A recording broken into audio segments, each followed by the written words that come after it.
Salutations, everybody. It is Matty here today, and welcome to episode 305 of the H.A.M Radio Podcast. And it's me, Dustin, with Last Stand Media. Hello. Hell yeah. Hell yeah. Ladies and What's gentlemen, up? we're back. We are back. We took 1 week off. It was the first time we've done this since, I want to say, like Christmas. So we are back here. It's myself and Dustin. Karak said the center of his head was splitting. So he did not make this episode. This is our E3 predictions episode. We still got news in this. We're going to talk PlayStation exclusives, the future of that stuff between the cross-gen releases and where PlayStation lies. I know Dustin's pretty fired up about it. I'm interested to have a opinion exchange with him on that. And then we also got Marvel XCOM alongside some other 2K leaks, like a new Borderlands game. And then we'll get into your Patron questions. So we thank all of you for listening. Welcome one, welcome all. We've had a lot of overlap between all of our shows when you were on Handsome Phantom, Sacred, Defining Duke here. So wherever you're coming from, please enjoy your stay. This is a more laid-back gaming show where we just show up, kick our feet up, have a good time, and riff off each other for a couple hours. And if you're into that and you want to support that, down below in the description is Patreon. You can sign up for early access, just $1, and you'll be directly supporting what I'm doing here. But you can also directly support Dustin. His streams are in the description down below, and your streams have been doing excellent, sir. Dude, I had a crazy stream on Wednesday. So that was thanks to our friend Chris Raygun. Gave me a raid. And so Chris Raid Gun. Chris Raid Gun, that's right. Yes. And it ended up going like 4 hours, which is I usually only stream for 2, and beat the third boss on Returnal. Went very well, very well. But Maddie, here's the thing. Okay, first of all, I'm thinking, sorry, audio listeners, but we got to get this. I'm going to burn a candle. You know, this is a special event. Actually, I mean, I don't burn these for special events. I just burn them when I'm feeling. Are you a candle guy, Maddie? Yeah. Oh, yeah. Love candles. I like a good candle when I'm in a deep edit. Which is like weird, a work thing. I love that. Yeah, of course. And I'm standing up. We got to get the standing going, okay? I meant to stand at the beginning because it elevates the podcast. Oh, shit. Damn, I hate myself right now. You're on a roll. Keep going. No, I like the candles when I'm editing, a project.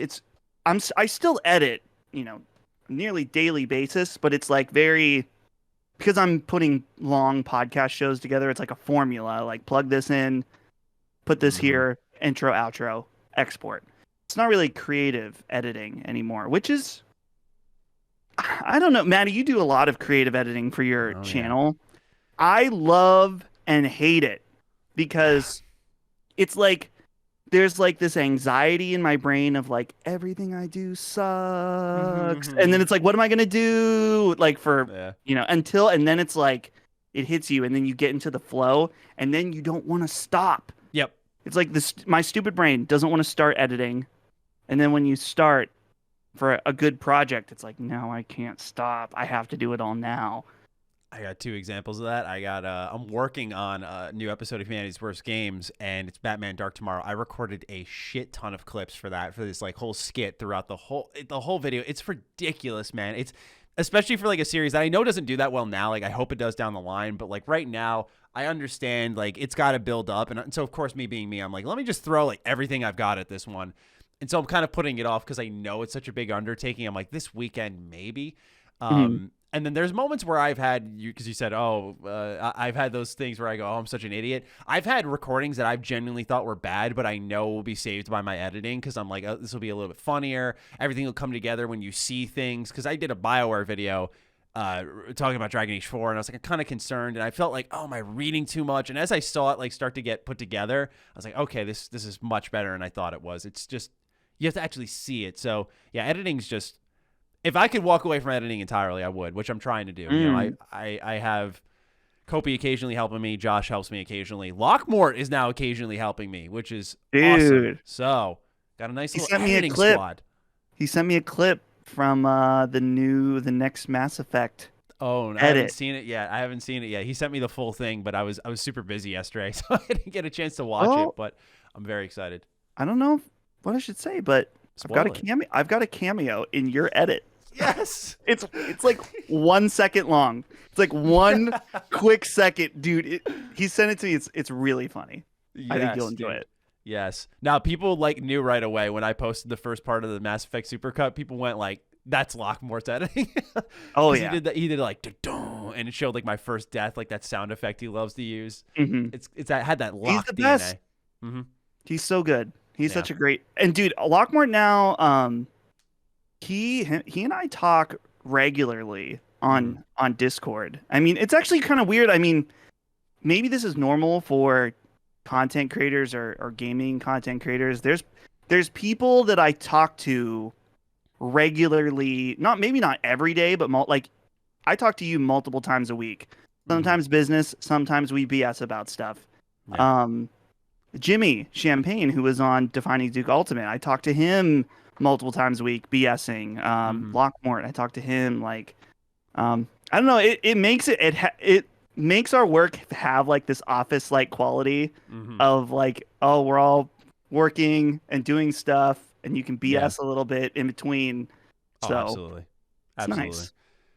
That reminds me, I wanted to throw out there because you brought up Duke Ultimate. I wanted to throw out there to the audience. I will be doing our monthly Q&A in the coming week. I totally slept on that one. I apologize. That's part of the replacement for our supplemental show here. May got really busy for me with 3 reviews, Mass Effect, Necromunda, and Biomutant. So I do apologize for that, but I will be doing the Q&A soon, rounding up all those questions, and that'll be Patreon only. And then, yeah, other than that, no other updates on what's happening on my end. Anything happening for you, or shall we dive into what we're playing? I'm trying to think if anything new. No, I'm just hustling on the stream, and I guess that's it. That's really it. You know, same old, same old. I'm just glad, something about the changing of seasons sometimes when it starts to get nice out. I feel reinvigorated in a lot of ways. It's nice. How can you not feel good in the month of June if you're a gamer? I don't know. Even last year. Oh, dude. It is. Maybe that's it. The electricity is in the air right now with E3. That's actually something I should. Thank you, Maddie. You've sparked this. I do have one major thing to plug, but it may be in competition with you, Maddie. Now that I realize, I'm sure that you're streaming a lot. Are you co-streaming a lot of events? Yeah. Okay. Well, by all means, promote. People like you. We're both co-stream. That's not true. What are you fucking talking about? I'm kidding. Fuck you. Okay. Listen. Maddie and I are both co-streaming events for E3. Have us both open on both tabs at full max volume and full chaos mode. I like that. It'll be the best way to watch E3. Just a noise. It'd be great. That or we'll do something together. Like, I don't know if you want to. We could do that. That'd be fun. Maddie, now we're cooking here. But how do we do that? I mean, like, just have you on one of mine and me on one of yours? Because I feel like call together, fire up the stream when, let's say, Xbox's show is starting up. We'll just sit there. You'll be live on your channel. I'll be live on my channel, and we'll just be reacting and call together. And people will hear whether they're watching your end or my end. We'll be together doing it. Okay, let's talk. Let's discuss that. I like this idea though. Okay, synergy. Beautiful. People love synergy. Synergy. That's a great word. It is. I haven't used that in years. All right, let's get into what we're playing. We got a lot of different things to talk about for this week. So I will take the initiative and go first. Resident Evil 8 has been completed.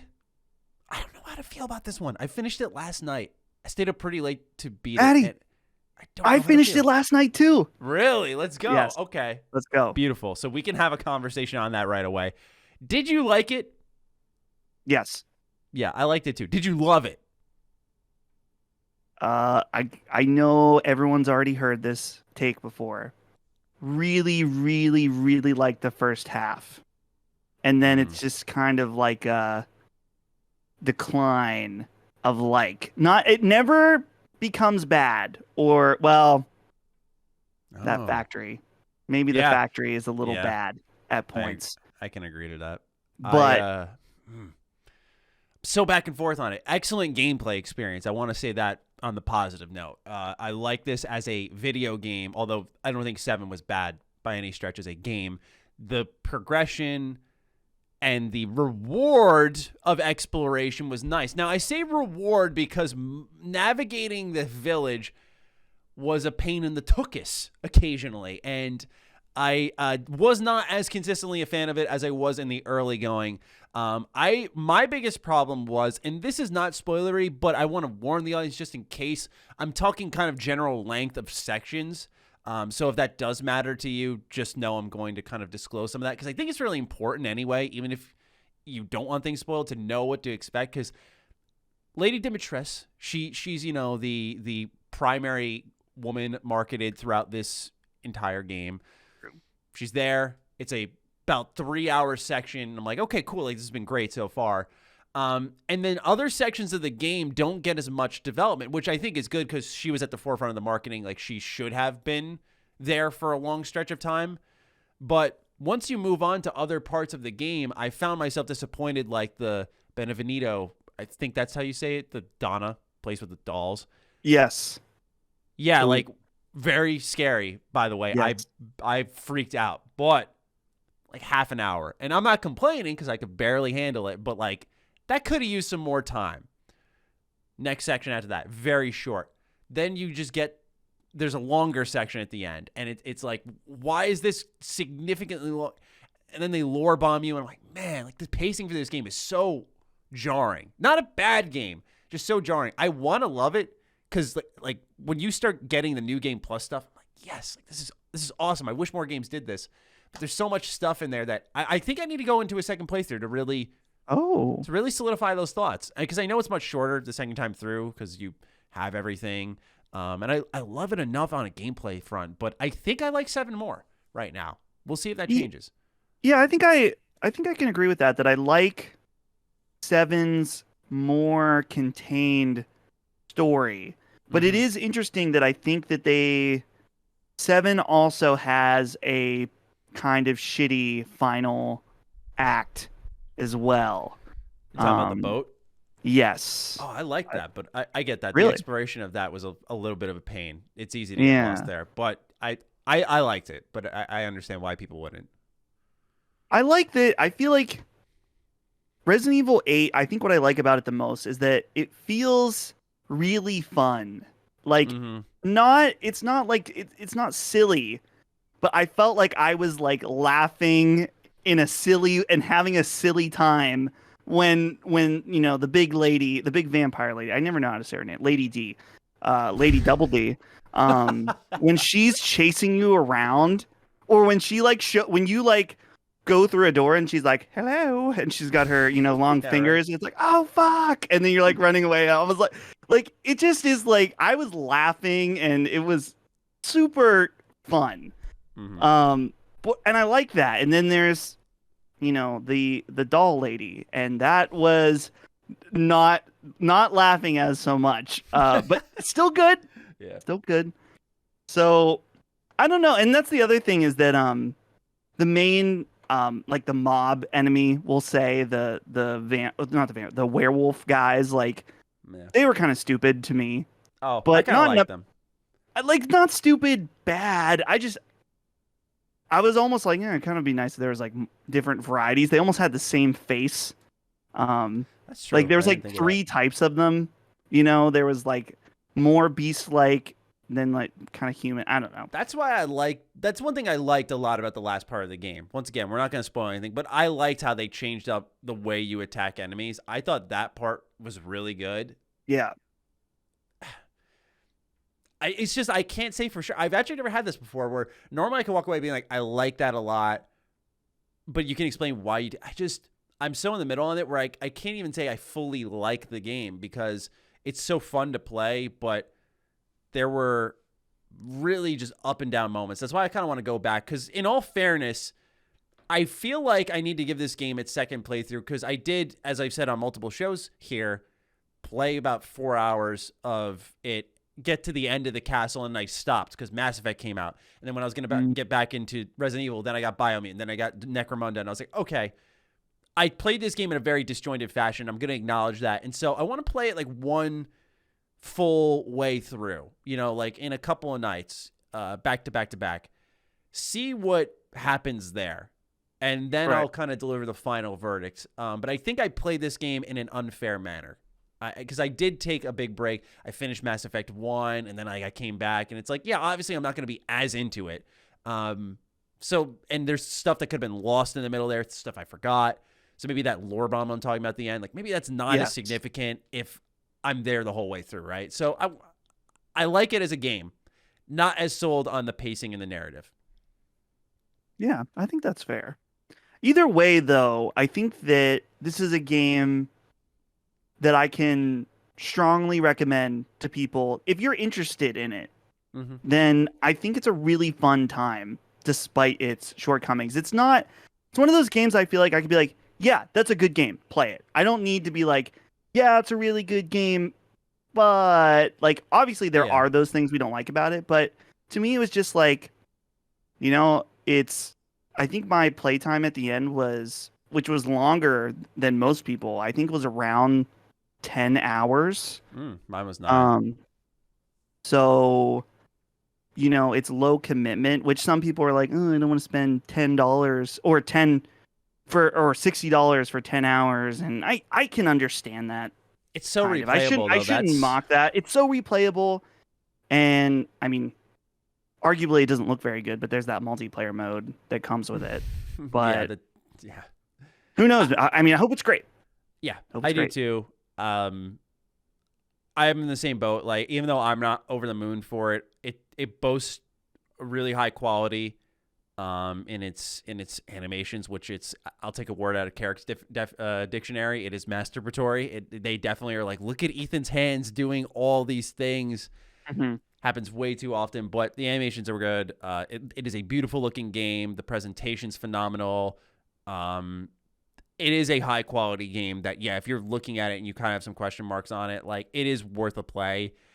I would have, if I were to have gotten this game for a review, I could probably confidently say right now, I'd be like, yeah, you can go buy this safely. But I didn't watch his review, but I saw Skill Up like titled his video like, I recommend Resident Evil 8, even though I didn't really like it. I think I fall into that camp. Like, even though I would say I like it, I would say though I don't love it so much, but it's still something I think people would love more than I.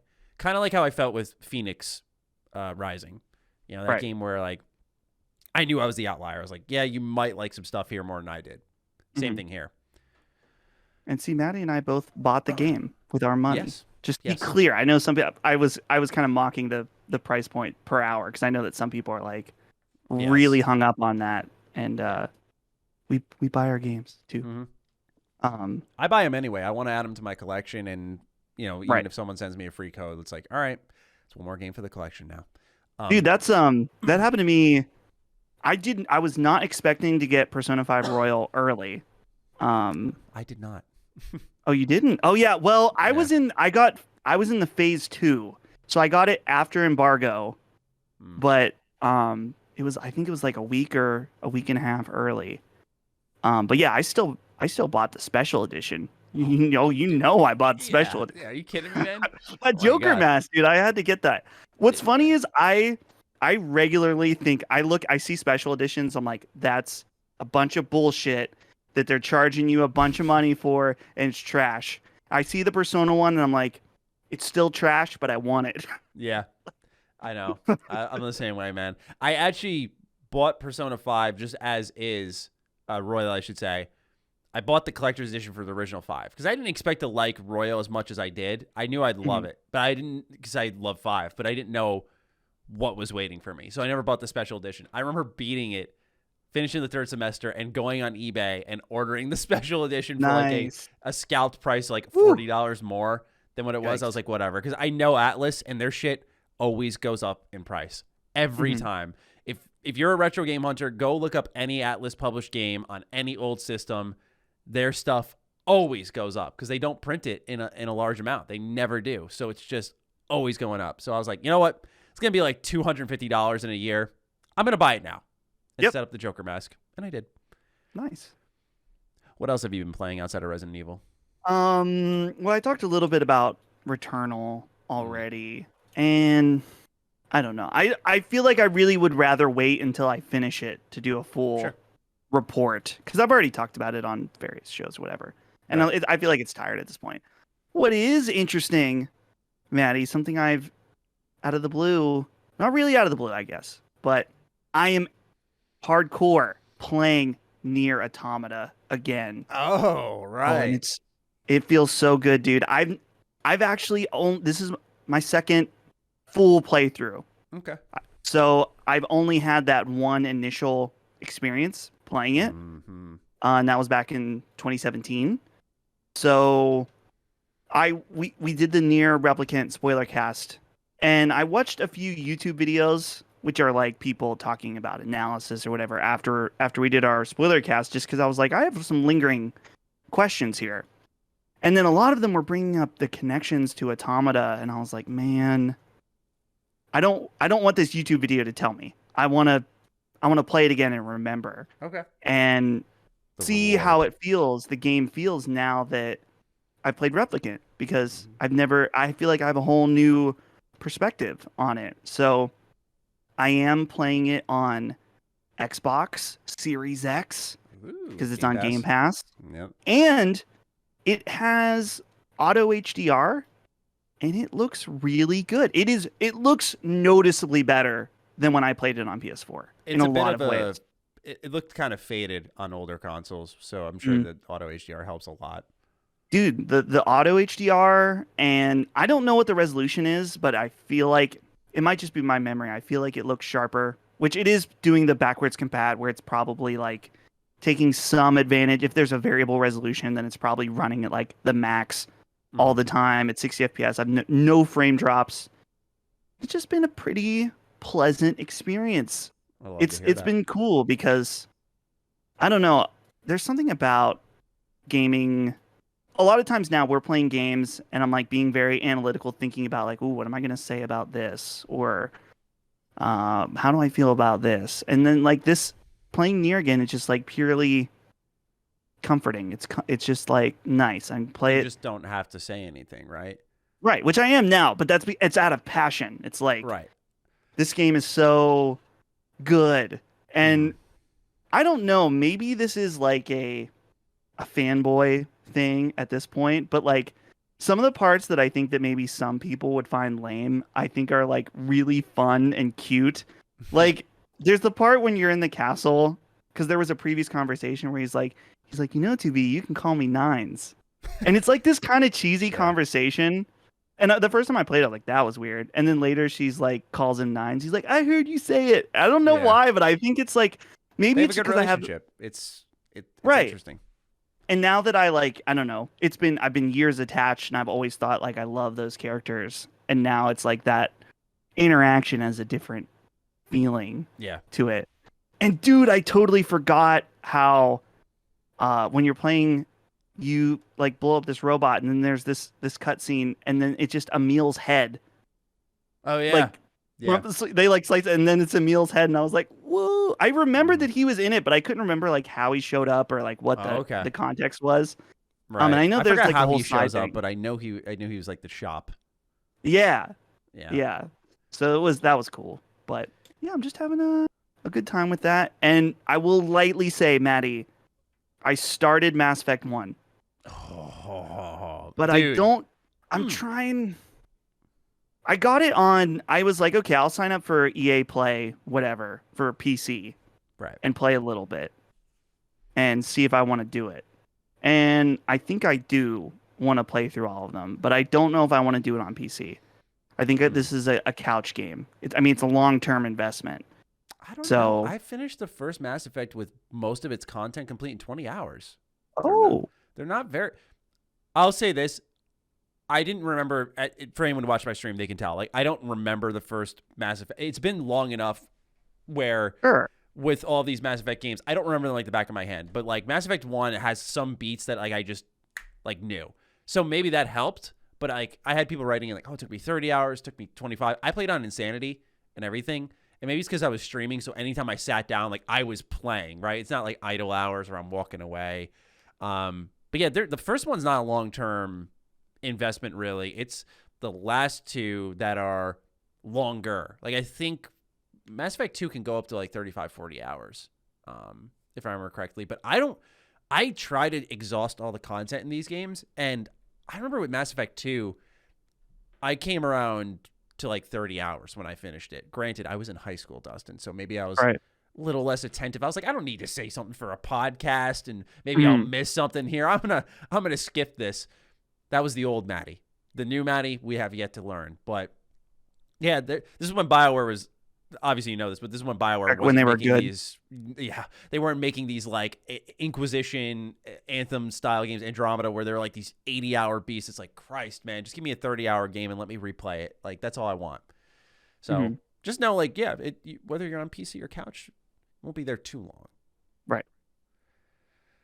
I wanted to tap into one thing you said about like playing Automata and just kind of be like, oh, I didn't really feel like I had to say anything. Is I've learned from you that sometimes, and I say this, by the way, it's not an insult, less is more. So what I mean by that is there have been times I was listening to Sacred Symbols the other week, and I think you, Colin, and Chris were talking about like what happening with IGN and the whole Palestine thing. And the way you approached it was so, I thought courteous and intelligent. And I was like, sometimes you don't have to come in with the big speech. I saw a lot of people really like rallying around you in the comments saying like, I love Dustin's approach for that. And it got me thinking in general, sometimes I like really with Defining Duke more so when it's just Karak and I, where like if Karak doesn't have something to say, like I might feel I've got to find something to say.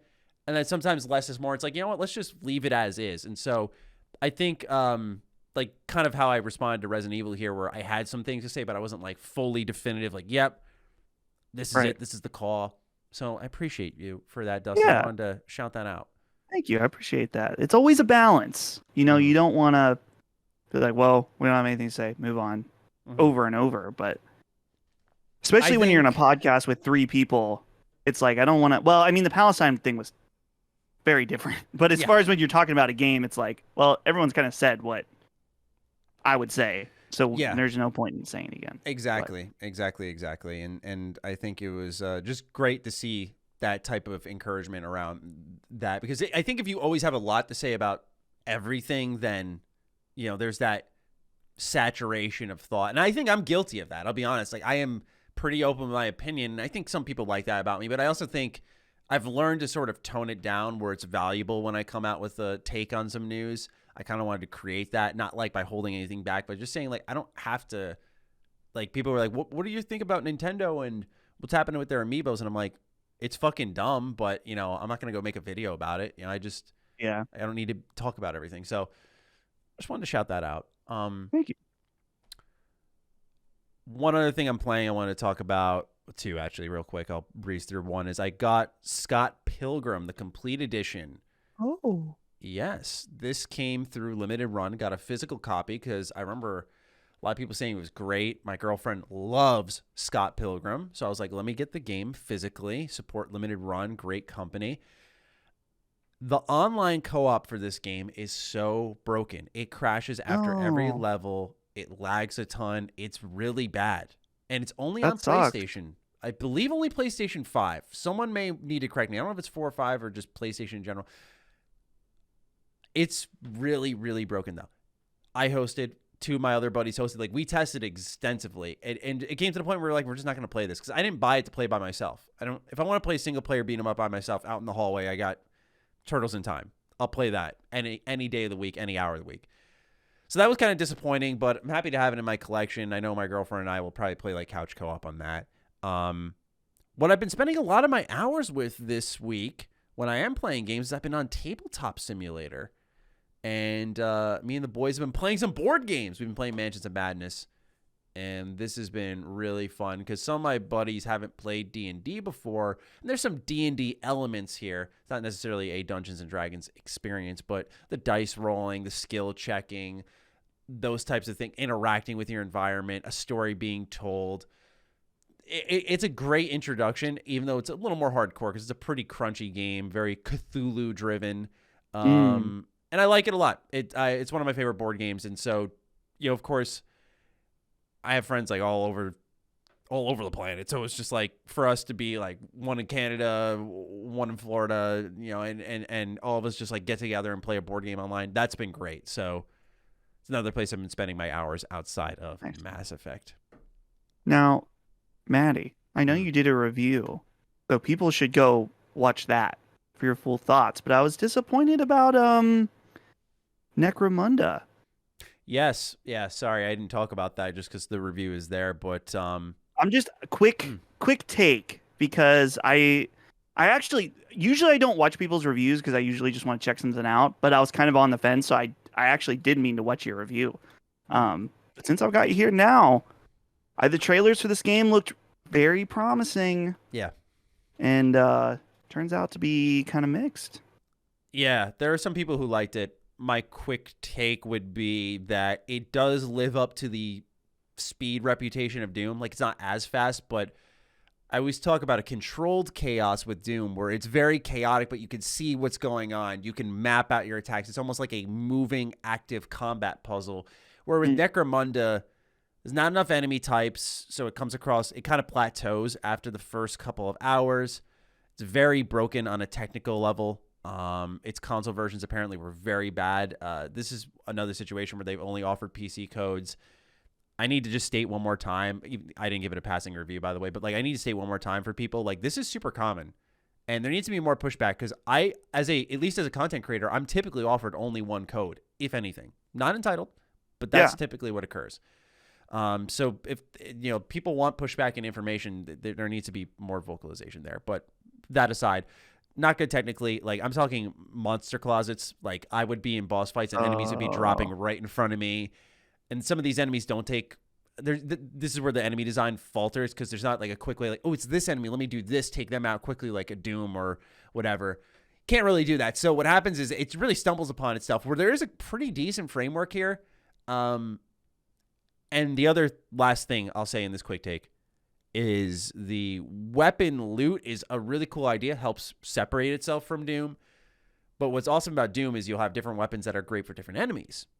In this game, you'll get a cool weapon that you want to use, but it's weaker because it's not upgraded, it's not tinkered with, it's not a good rarity tier. So you'll get this cool weapon, but you'll be stuck using your pistol because that's statistically better. It's one of those rare moments where you see the stats for a game really hurt the gameplay experience. Where everyone knows I'm like an RPG guy. Like, I love the progression and the stats of anything and tinkering.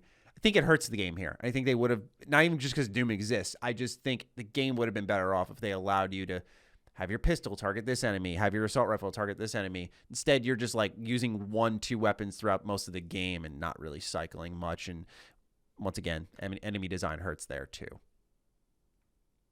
So avoid this one for now. Deep sale. Deep sale. Like Damn. 20, 25, 30. Okay. Actually, 30 is not deep. Sorry. About $25. That was where I put it. Okay. All right, Dustin. It's the time to get into our E3 predictions. Let's fucking go. Let's do it. I'm ready. All right, perfect. So this one is going to be more freeform this time around because, of course, we're a general gaming show. We like to talk everything from Xbox to PlayStation, Nintendo. There's a 2K show. There's a Ubisoft show. There's a lot going on in the coming week. Like we said, I want to remind the audience once more, we'll be co-streaming this. In what capacity, whether it's together or separately, we're not sure yet, but just want to throw that out there one more time. So, Dustin, do you want to start with PlayStation, Xbox, Nintendo, 2K, Ubisoft?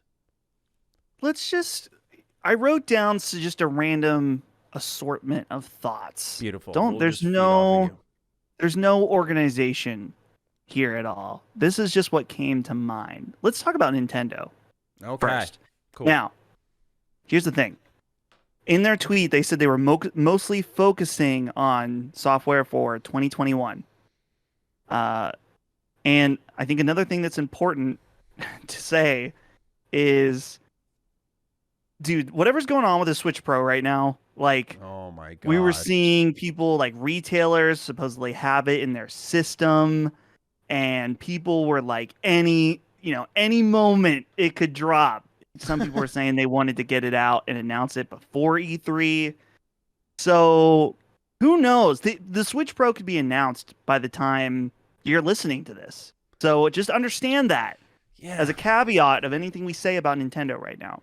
Imagine it drops as someone is listening, because I was thinking about on Sacred, you guys were talking about people yawning and how like you'd make other people yawn in that segment, and I actually yawned. Oh, dude, we got so many comments about that. I actually yawned. That was pretty funny. Yeah. Anyway, sorry, go on.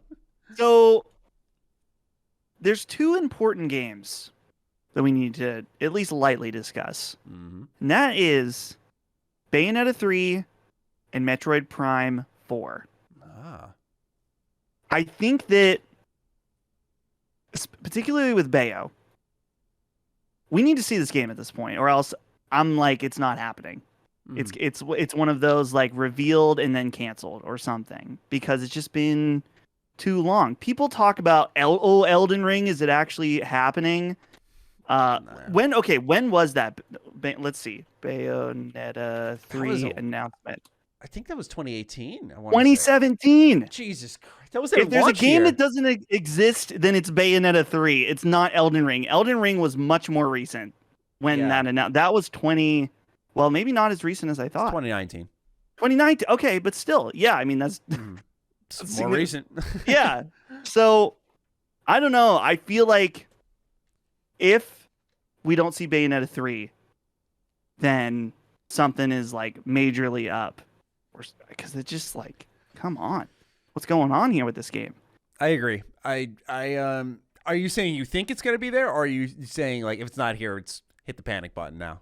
Yeah, that's what I'm saying. I don't know. I mean, Platinum right now is not. I mean, they've done multiple projects at the same time before, but there's already being some emphasis on Babylon's Fall. I was about to say that. Isn't that so weird? So I don't know. Platinum's in a weird spot right now because they were talking about how they really wanted to start publishing. Like they published Wonderful 101 on their own. And so I think that's something they're clearly interested in, but I don't know if they have the capital to quite do that yet, or maybe they just want to fulfill their existing obligations. Right. Yeah. But or maybe maybe they want to do a bit of both. Like they can do their money makers, like get a lot of money from doing Babylon's Fall or whatever. I don't know. Maybe I sound like an idiot. I don't know as much about the whole publishing, what it's like for a developer to go from being a third party publisher to a lot of different companies to being their own publisher of their own stuff. So but I imagine either it's way, a bit of a free fall, just to put it lightly. Yeah.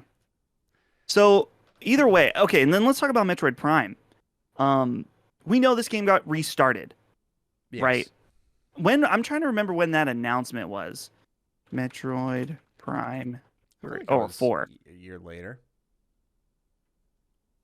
Because because Nintendo had actually announced that, which was kind of surprising. I like the transparency though. I thought it was great. Just hey, this is what's actually happening. So when it disappears, they didn't do that with Bayonetta 3, which not to pull us off of that conversation, but just I wanted to add on that like with Babylon's Fall being shown, they released Astral Chain, they released Wonderful 101 again, Nier Automata even, right? Because you said 2017, so Nier Automata I think was a 2017 game. So I think Bayonetta is a candidate of as a title that got like restarted.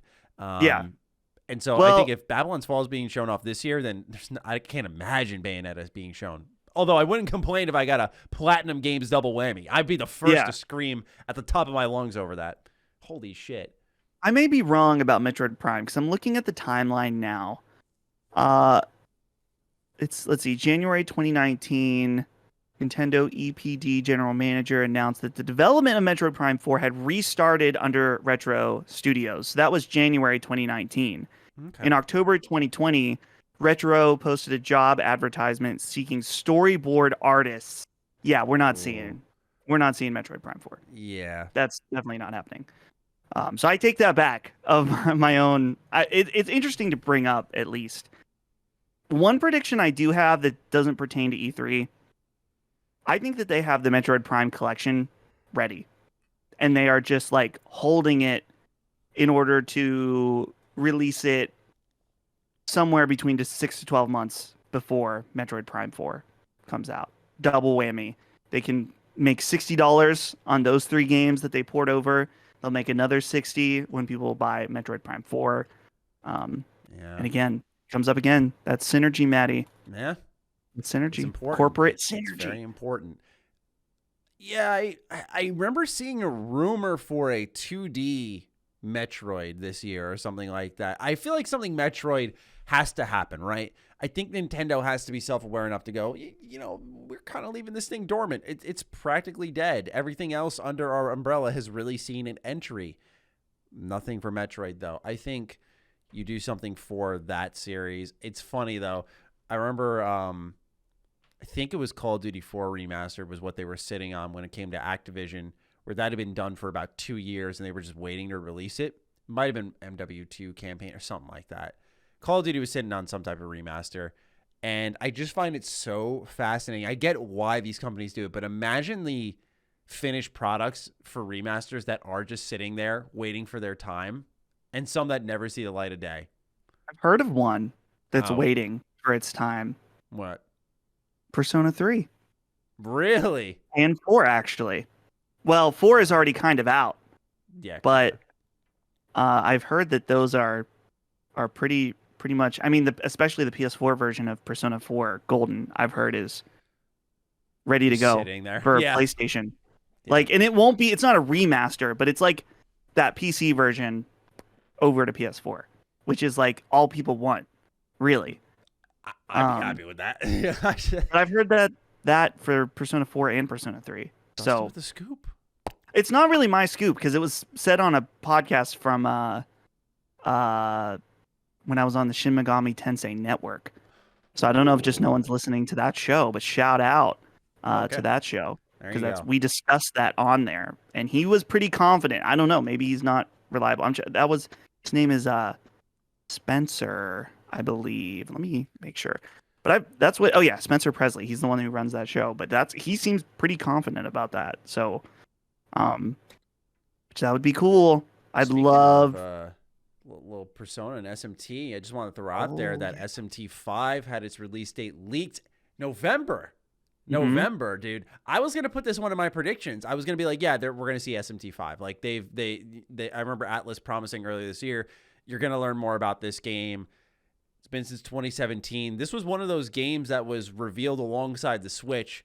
And it looks like there was a slip up on the SMT website where we got some story details, some screenshots. They're apparently cutting down the demon count from 400 to 200. So a little bit of Pokemon Sword and Shield action there. Here's the thing, though, is that's okay if they do what Pokemon Sword and Shield didn't. Sword and Shield, sorry, it did look like a DS game. I hate to tell people that. And I like, that's not saying it's a bad game. You can think it's good. I think it's not that great, but Sword and Shield was underwhelming in every sense of the word. That's why I think so many people honed in on the Pokédex thing, because it was like a number one easy target. With SMT, I will give them the benefit of the doubt that with the Switch, I hope they will make it look better than the last entry on the DS, or 3DS, I'm sorry, which I think was called Apocalypse. So I will give them the benefit of the doubt here for now, but that game is coming out this year. That was one of my predictions, so I had to scratch that off my list, Dustin, but are you interested in this one as a Persona fan? I'm definitely interested, for sure. I don't know much. It's funny, when I was on that Shin Megami Tensei network, I was like, I don't know if you want me here. I'm like, I like a few Persona games and Catherine, but I'm kind of a poser. I feel like one. So I'm definitely interested in checking it out. I was very disappointed to hear that remaster of, what is it called? Nocturne was not good. So yeah, not good and overpriced. So, well, dude, Atlas has done this deluxe edition. Sorry, I've cut you off twice now, but like they've done this deluxe edition where they're like, pre-order it and you get it 4 days early. They did the same shit with Strikers. I'm like, geez, please stop. This is not 2013. Like that's when we saw that type of stuff. This pre-order for early access crap. I hate it. Mm-hmm. But Maddie, I am confident that Breath of the Wild 2 this year. Oh, like it releases this year. I think it's coming out this year. Bro, you just put your dick on the table right there. Good. I might be wrong. I think it's just like, I feel like if the Switch Pro is happening, it's the perfect thing to bundle with it. Mm-hmm. Which, though, I mean, some of those rumors about Switch Pro said they want to put the console out in September, which I don't really see that happening. I would think that they would announce Switch Pro now, why release it in September? They can wait and build up a stockpile. So there's hopefully enough units right now with the whole shortage going on. But I don't know. To me, I know that some people will be like, well, let's think about it this way. Breath of the Wild came out in 2017, and that would be 4 years ago now, right? My timing right? 2017, so 4 years ago. Yep. A little bit more than 4 years ago because it's June. It came out in March. Right. So, I feel like the Breath of the Wild, they did say the sequel to Breath of the Wild, specifically, not the next Legend of Zelda. I feel like there's kind of a distinction that we can expect this game to be more of like a Majora's Mask in that in that it's a direct sequel to a Zelda game and it's built on the foundation of the previous. So that sounds good. Requires less development time. At least that's what I would think, is that they're like, we've got a great base here. We don't need to throw out and completely restart like they do for a lot of, Zelda projects. So, that would require less dev time. That makes me wonder, I'm like, is it possible that this new Zelda game takes place on the same map? I'm okay with that. Some people don't like that idea. If it's more Majora's Mask like even in gameplay, like the timer and stuff, and I wouldn't want that. I don't know if I would want that either. I don't think that would work well for an open world space, but if it sort of has this, if there's another layer, right? That's what I don't know why I envision that. Not multi-dimensional, but if there's another layer to this map where it isn't so familiar, or there's a time lapse where there's like maybe 2 maps, you go back to the old map and you can see how things have changed, and then there's a new one. Like, I don't know. Like, that's something that would be kind of interesting to me. I don't find it super compelling if they throw you back in the old map. Now, if it's the old map space, Ubisoft did this with Far Cry Primal, where they, I think, took Far Cry 4's map and then like designed over that. I'm sorry, but as stupid as it was when you read it, I reviewed Primal, and for all the ribbing I give Karak about liking it, it was not to me recognizable as Far Cry 4, or if it's vice versa. Either way, right. I couldn't tell. So it is common for devs to kind of rebuild in the same. I shouldn't say common. It's happened before where devs have rebuilt in that same space. And that's what game development's all about, like reusing your assets and not just scrapping and restarting. Otherwise, development would take a while. We wouldn't be seeing Breath of the Wild 2 until like 2024 or something. So right. I think your prediction's fair. I think with the pipeline that's been created and the tool sets that are there, I think also this would make sense with the Switch Pro, right? If there was the rumor with the Switch Pro that they were going to make kind of like the new 3DS, like this game only runs on Switch Pro. I don't think they'll do that. I would love to see them try that, but you're right. That's a little too much money to leave on the There's too much install base. Yeah. I get it. I agree. Yeah. I think that, I'm guessing that they want it to be like, say it without saying it, like you want to play this on Switch Pro. Like you don't want to play this on your stinky old Switch 720p. You want to play it on Switch Pro with DLSS 4K or whatever. I don't know if it'll be that, but you hope so. I don't know. I have a good feeling about that. I'm very excited. Let's see what else I got here. Let's go. I like ripping off your list here, so keep going. Well, I wish it was more extensive, but that's fine. I don't have a lot. I can carry the load after that. What do we think about new backwards compatibility, or we'll just say older games to Switch? Just because this is something Nintendo has done with 3DS, where they were like, hey, the new 3DS can play Super Nintendo games, which we all know was the dumbest thing. We all knew that the regular 3DS could play Super Nintendo games, but they put that chip out there anyway. So you gotta wonder, so many people have wanted select either Nintendo 64 or GameCube games. What if they're like, hey, the new Nintendo Switch, the Super Switch, whatever, has... No, dude, they can't do that. Imagine if they did that. Well, okay. let's throw that out. Let's not say exclusivity. Okay. Is it possible that now dude, remember before the Switch came out, there were strong rumors that they were like, this thing will be able to will have strong ability to download GameCube games. Yes, I do remember like the virtual console was a huge part of it in some way. I don't remember the exact context of it, but yeah, I do know virtual console was a thing. I think Nintendo could do it. And part of that's because we saw with Mario Collection, the Mario 3D All-Stars, I believe that people were saying that Sunshine was being emulated, which would open up opportunities for future games. So if that is the case, there's clearly the potential for the console to do that. And maybe they were tapping into that more so than the actual backwards compatibility. The reason I say that is because I think it's possible. I don't trust Nintendo to be kicking down the door saying, come play all your old stuff, because they know there's this value, this huge price tag on their games. Like if you look up old Pokemon games, old Mario games, like all their old exclusives on eBay and stuff, they go for so much now because there's just this, they never depreciate. They go up and up and up. Here's what I would expect for GameCube. All right. They would say something like, we're introducing a new line of GameCube Selects. Okay. And they are $20 to $30 a piece. And they give it the same very light treatment that the Mario games got. So like, here's Luigi's Mansion.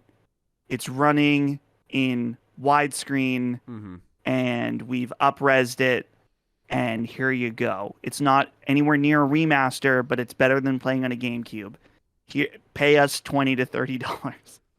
Like, it won't be what we want, but it will work. It'll be serviceable. Yeah. So, I don't know. Maybe not. I'm just kind of like, I'm doing the MrMattyPlays. I was gonna say, dude, like this. Speculate. Do not feel uncomfortable. My audience has adjusted. They know what to expect here. They know when I put predictions in the title, dude, you're gonna get some crazy shit. So I love it. Keep going. So okay, here. What else we got here? This is just something I want, Maddie. This is not a prediction. Just something I want. Please bring back WarioWare. WarioWare Switch. Let's think it's go. happening. I think it's happening. There was a survey that is that what you're talking about? Yeah. I had that written down as well because there's a survey, for those who don't know, that Nintendo asked, would you buy a new entry in the WarioWare series at $50? And I'm like, that is okay. You're making one, clearly. I mean, especially we're talking about the company that just released a Zelda game, or is releasing, Zelda Skyward Sword for $60 on their Switch. I find it hilarious that they're like, let's ask about this one. Let's see what people think about this price tag. Still, oddly specific. Something's in the works there. I would be shocked if it weren't. I'd be very, very surprised. I've always loved WarioWare. They're fun, cute little games. And I'd love to see a new one. Or Rhythm Heaven, honestly. That would be sweet, too. But, yeah, so I want that. The other thing I wrote here, Maddie, is... Oh, okay, wait, hold on. Before I go with what I wrote, I was thinking something. Nintendo, it's the anniversary, the Zelda 35th anniversary. And so far, they have celebrated with the remaster of Skyward Sword for $60 and an amiibo that unlocks fast travel.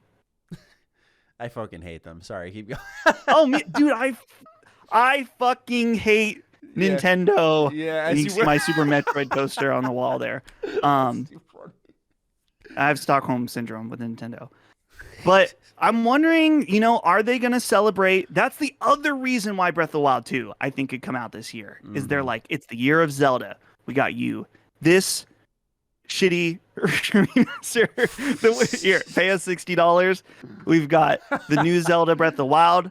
I'm cool with that. Yeah. Is there anything else that they could do with that? Nope. No? I think nope. I think that's it. I think people's expectations are way too high for what Nintendo's going to deliver for an anniversary because they took their fucking mascot and released like one of the laziest ports I've seen in my life, man. With the All-Star Collection. I bought it. All right. Me too. Just like Dustin says. I'll bitch up a storm here. I bought it. Don't take me seriously. Well, here's the thing. We all bought it. Tons of people bought it. What if they, instead of a trilogy of games, if it's, dude, they've already got Wind Waker in HD. They've already got Twilight Princess. No. 2-pack that shit. That's another $60. Nintendo says, come on, give us money. Why would you sell that separately? Not like I'm talking to you, but like, why would they ever sell that separately? You know what I mean? Maybe they wouldn't. I would buy it for Twilight Princess. I love Twilight Princess. I'll make that clear. Like, I would buy it for that. But man, no, I don't think they're doing shit for Zelda outside of maybe Breath of the Wild 2. Like, I think we're gonna see Breath of the Wild 2. I don't think we're gonna. I don't know. I think you make a compelling theory, but for me, it's the Switch Pro. Like, if they're like, we're doing it on the Switch Pro, I'm like, all right, I can believe that. Like, that's a testament to the power of the Switch Pro, maybe. Like, that's your showcase. Yeah. I got a couple of Nintendo things I want to throw out there. Go for it. First one, bold prediction. Master Chief and Smash this showcase. It's fucking happening. Let's go. It's fucking happening. Oh. I feel this is where you're going to start to see the relationship between Nintendo and Xbox percolate. If you listen to Defining Duke Ultimate, I said a very small tinge of this, but I want to tap into it more here. A lot of people talk about what can Xbox give Nintendo. I think they're going to give them Halo, right? I think it's going to be like, hey, Master Chief Collection, it's coming to the Switch. I think they're going to hit them with Master Chief and Smash. Like, I think there's going to be that right there. Right? We've already seen a little bit of that. Banjo-Kazooie and Smash. I think they're going to hit hard. Like, we're getting near the end of what's happening with Smash Bros. And its DLC as they move on. One fighter left, or is there two? I thought there was two, but I'm not. Let me look. Double check that for me. Either way, I'm saying Chief and Smash. Because if they do it before the final fighter, then it's like, holy fuck, who is the final fighter? If they don't, and it is the final fighter, I still think it's like there's two left. There is two left. God damn. So either way, I still believe like they're going to go for it. Because here's what this pulls into Xbox territory a little bit. We'll get to that soon. But I need to say it now.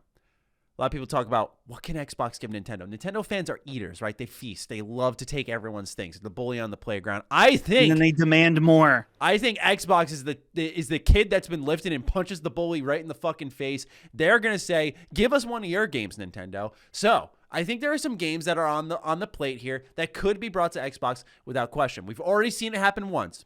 Octopath Traveler went to PC, went to Xbox. Was helped published by Nintendo.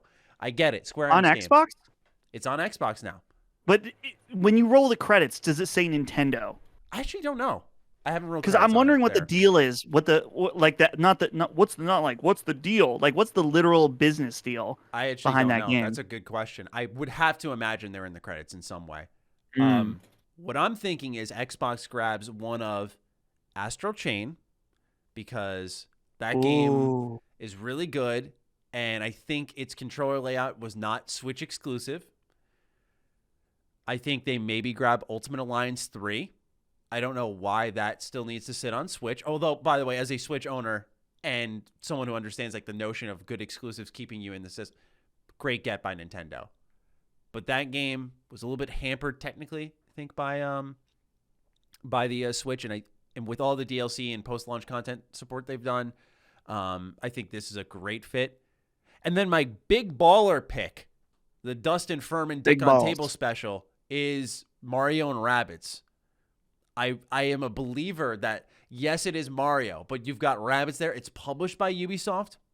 I think you can work a deal out there to find a way to get this there. But my point being is my more vague, I can have a I told you so moment guess is I think that Xbox is going to get something back.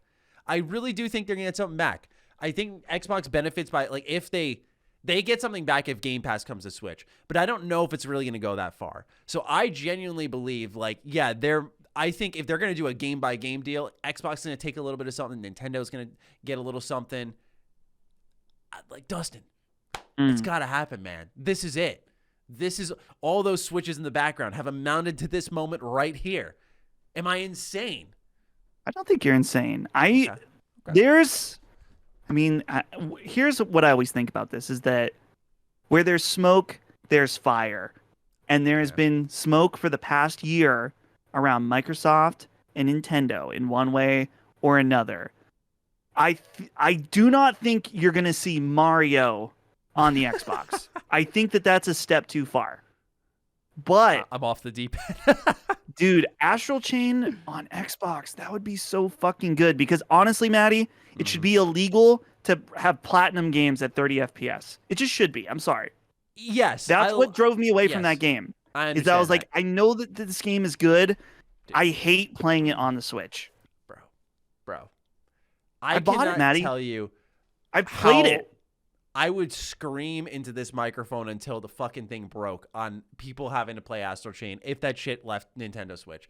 I don't push it that much anymore because I feel like I've lost that battle. We've had so many guest cycle on this show, and everyone's like, yeah, it's all right. It was good. It was fine. I have friends. It was solid. I didn't really finish it. I'm just like, man, I've met two people now. Rob, Rule 2 Review, and Brett, who joined me. He's from Nintendo Enthusiast. He joined me for Duke Ultimate. Only two people I've met since the game came out in 2019 that actually fucking liked and finished Astral Chain and thought it was dope. My other Nintendo prediction, Donkey Kong. I saw rumors of this, so it spawned it in my head, so I can't take credit for this, but I saw people saying online that a 3D Donkey Kong game could possibly show up. I don't know much about it, but all I saw was that, and I love Donkey Kong 64. So I was very sold on the premise of another thing like that. You know, the Tropical Freeze Donkey Kong and these side-scrolling ones, I know that's where they started, but I was like very much enamored with Donkey Kong in 3D. I don't know why they never went back to that formula. And so I would love to see them do that again. That's more of a desire than a prediction. I heard that rumor about the Mario Odyssey team making Donkey Kong. Dude, fuck yeah, that sounds amazing. I like Donkey Kong and I don't. I find him He's on your fucking shirt, bro. I mean the more modern Donkey Kong. Like I'm thinking of Donkey Kong 64. Okay, this is classic, Maddie. You picked the wrong shirt to wear today. That's all Maddie. What? I'm gonna fuck you, not in a nice way. You hear me? I hear you, bro. Go on. Don't call me out for the shirt, bro. Look, I'm wearing my Rangers gear. Come on now. Sports. Yeah.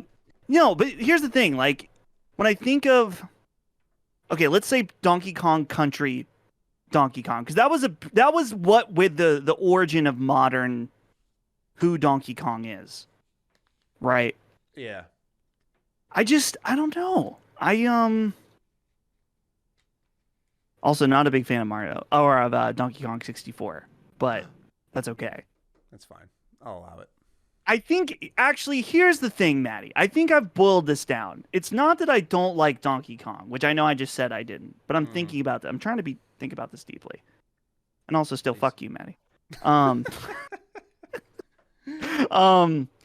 I think I just don't. When I hear Donkey Kong game from the Mario Odyssey team, I think, fuck, I'd rather them make a Mario game. Oh, perish the thought, my good friend. Please. Another Odyssey? Is that what you want? Yes. Dude, come on. Mario's had his fun. He's had Odyssey his fun. 2 or just the next mainline Mario game. That's what I want. Mario is king. Mario is better than Donkey Kong. He's better than Zelda. He's better than Splatoon. He's better. Yeah, Mario is the king. Yeah, Splatoon can go fuck itself. Let's be Dude, honest. Maddie, you don't say that. They're doing a third entry of it, man. There's so many things that they could be picking up, and they're like, let's do a third Splatoon. I'm like, wow. I do feel like it's a little soon. Wow. It's a little soon. I couldn't get my Knights of the Republic 3, and you're telling me that some fucking little kid's getting Splatoon 3 already? Give me a break. That's disgusting. I don't like that. I don't like that at all. Yeah, I agree. I can agree with that. On the Nintendo front, anything else? Or we've sort of melded Xbox into it, but... Wait, hold on. Let me bring my notes back up. I wrote Mario Odyssey too, you bitch. That's what I was gonna say. But I don't think they're gonna do that right now. Well, I mean, when Switch came out, they were doing Zelda and Mario at the same time. They needed to though, because out of coming off of the Wii U. I have a prediction that just Okay. hit me. I didn't write it down, but it just hit me because I looked in my camera and you see like right. Hold on, I gotta like get my finger just right, like right the Mega Man helmet, all the way to the edge of my camera. Yes. I saw it and I was like, oh shit. Mega Man Battle Network and Star Force Collection on Switch. This was a Game Boy Advance and DS series. It was fantastic. I own all of them complete in box. I adore this era of Mega Man. There was a Capcom leak which suggested something Mega Man was coming within the next year. Okay. And as a diehard Mega Man fan, I know that there's only one collection missing. They have the Legacy Collection, which, you know, Colin likes those Legacy games. There's the X Collection. I love X. That's my series. You've got the Zero Collection. There is nothing for Battle Network or Star Force.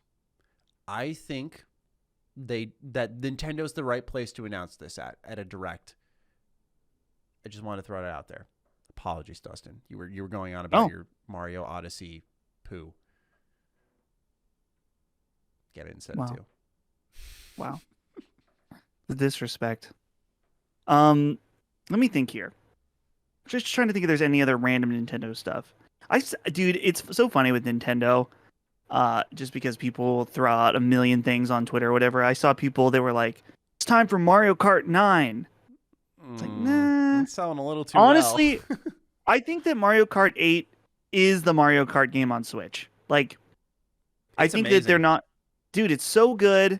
And I know that it was originally released on Wii U, but it doesn't feel like the Wii U's Mario Kart. It feels like the Switch's Mario Kart. I agree entirely. And I would like to see a new one. I would be all over it. I've played that game a lot.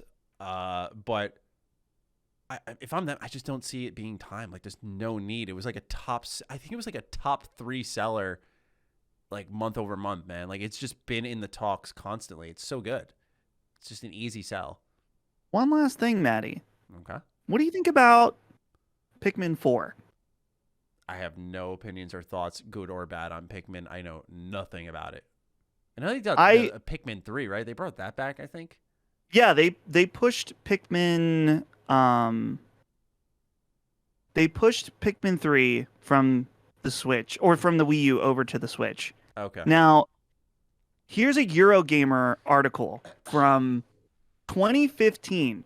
Pikmin 4 in development and very close to completion, which Eurogamer is pretty good about their sources and their leaks and stuff like that.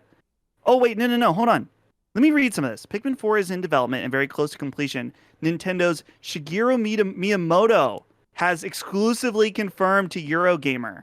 Speaking during the interview held back in July, Nintendo's top designer revealed that work on a 4th major Pikmin game was well underway. Quote, it's actually very close to completion, Miyamoto said. Quote, Pikmin teams are working on the next one. Huh. I forgot about that. Isn't that amazing? So something happened there. Isn't that something, man? Dude, Miyamoto, I feel bad for him. He's kind of had a rough go of it with the games that he's really...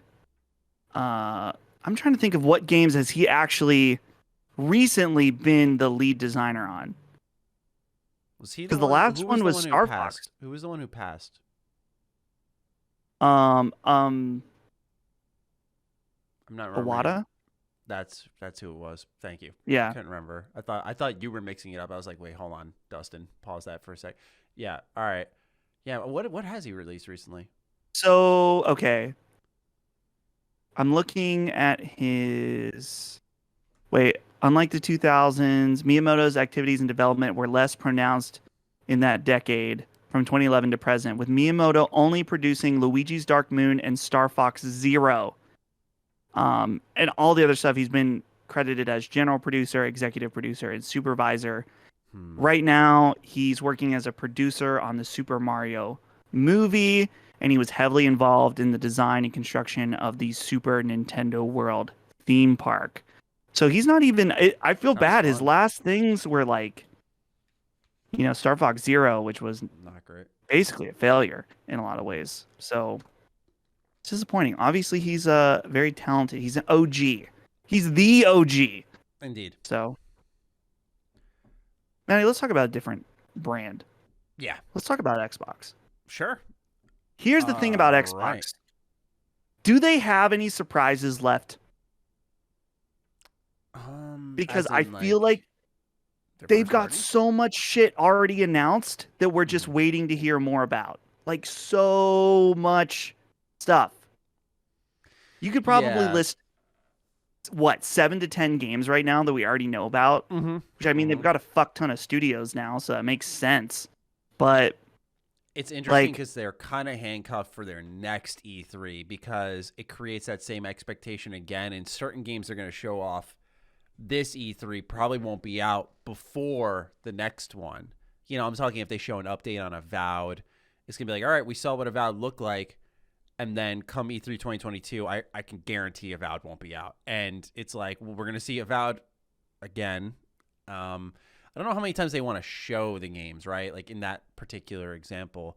I think the surprises they can bring within their own studios are pretty limited. Like, one I wrote down is the Outer Worlds 2 because I had heard as much. Like, there's a chance it's there, and I think that would be a pretty big surprise for people because Obsidian is showing shades, not in the terms of like output and quality. I said this on Defining Duke, but they're showing shades of Insomniac of like, we're doing all these things, and like it's very exciting for the fan base and the console owners that they're a part of because they're like with the Outer Worlds, I think they won a lot of people over in the sense of like, hey, we bug stomped. Like, we actually can release something that's not completely buggy.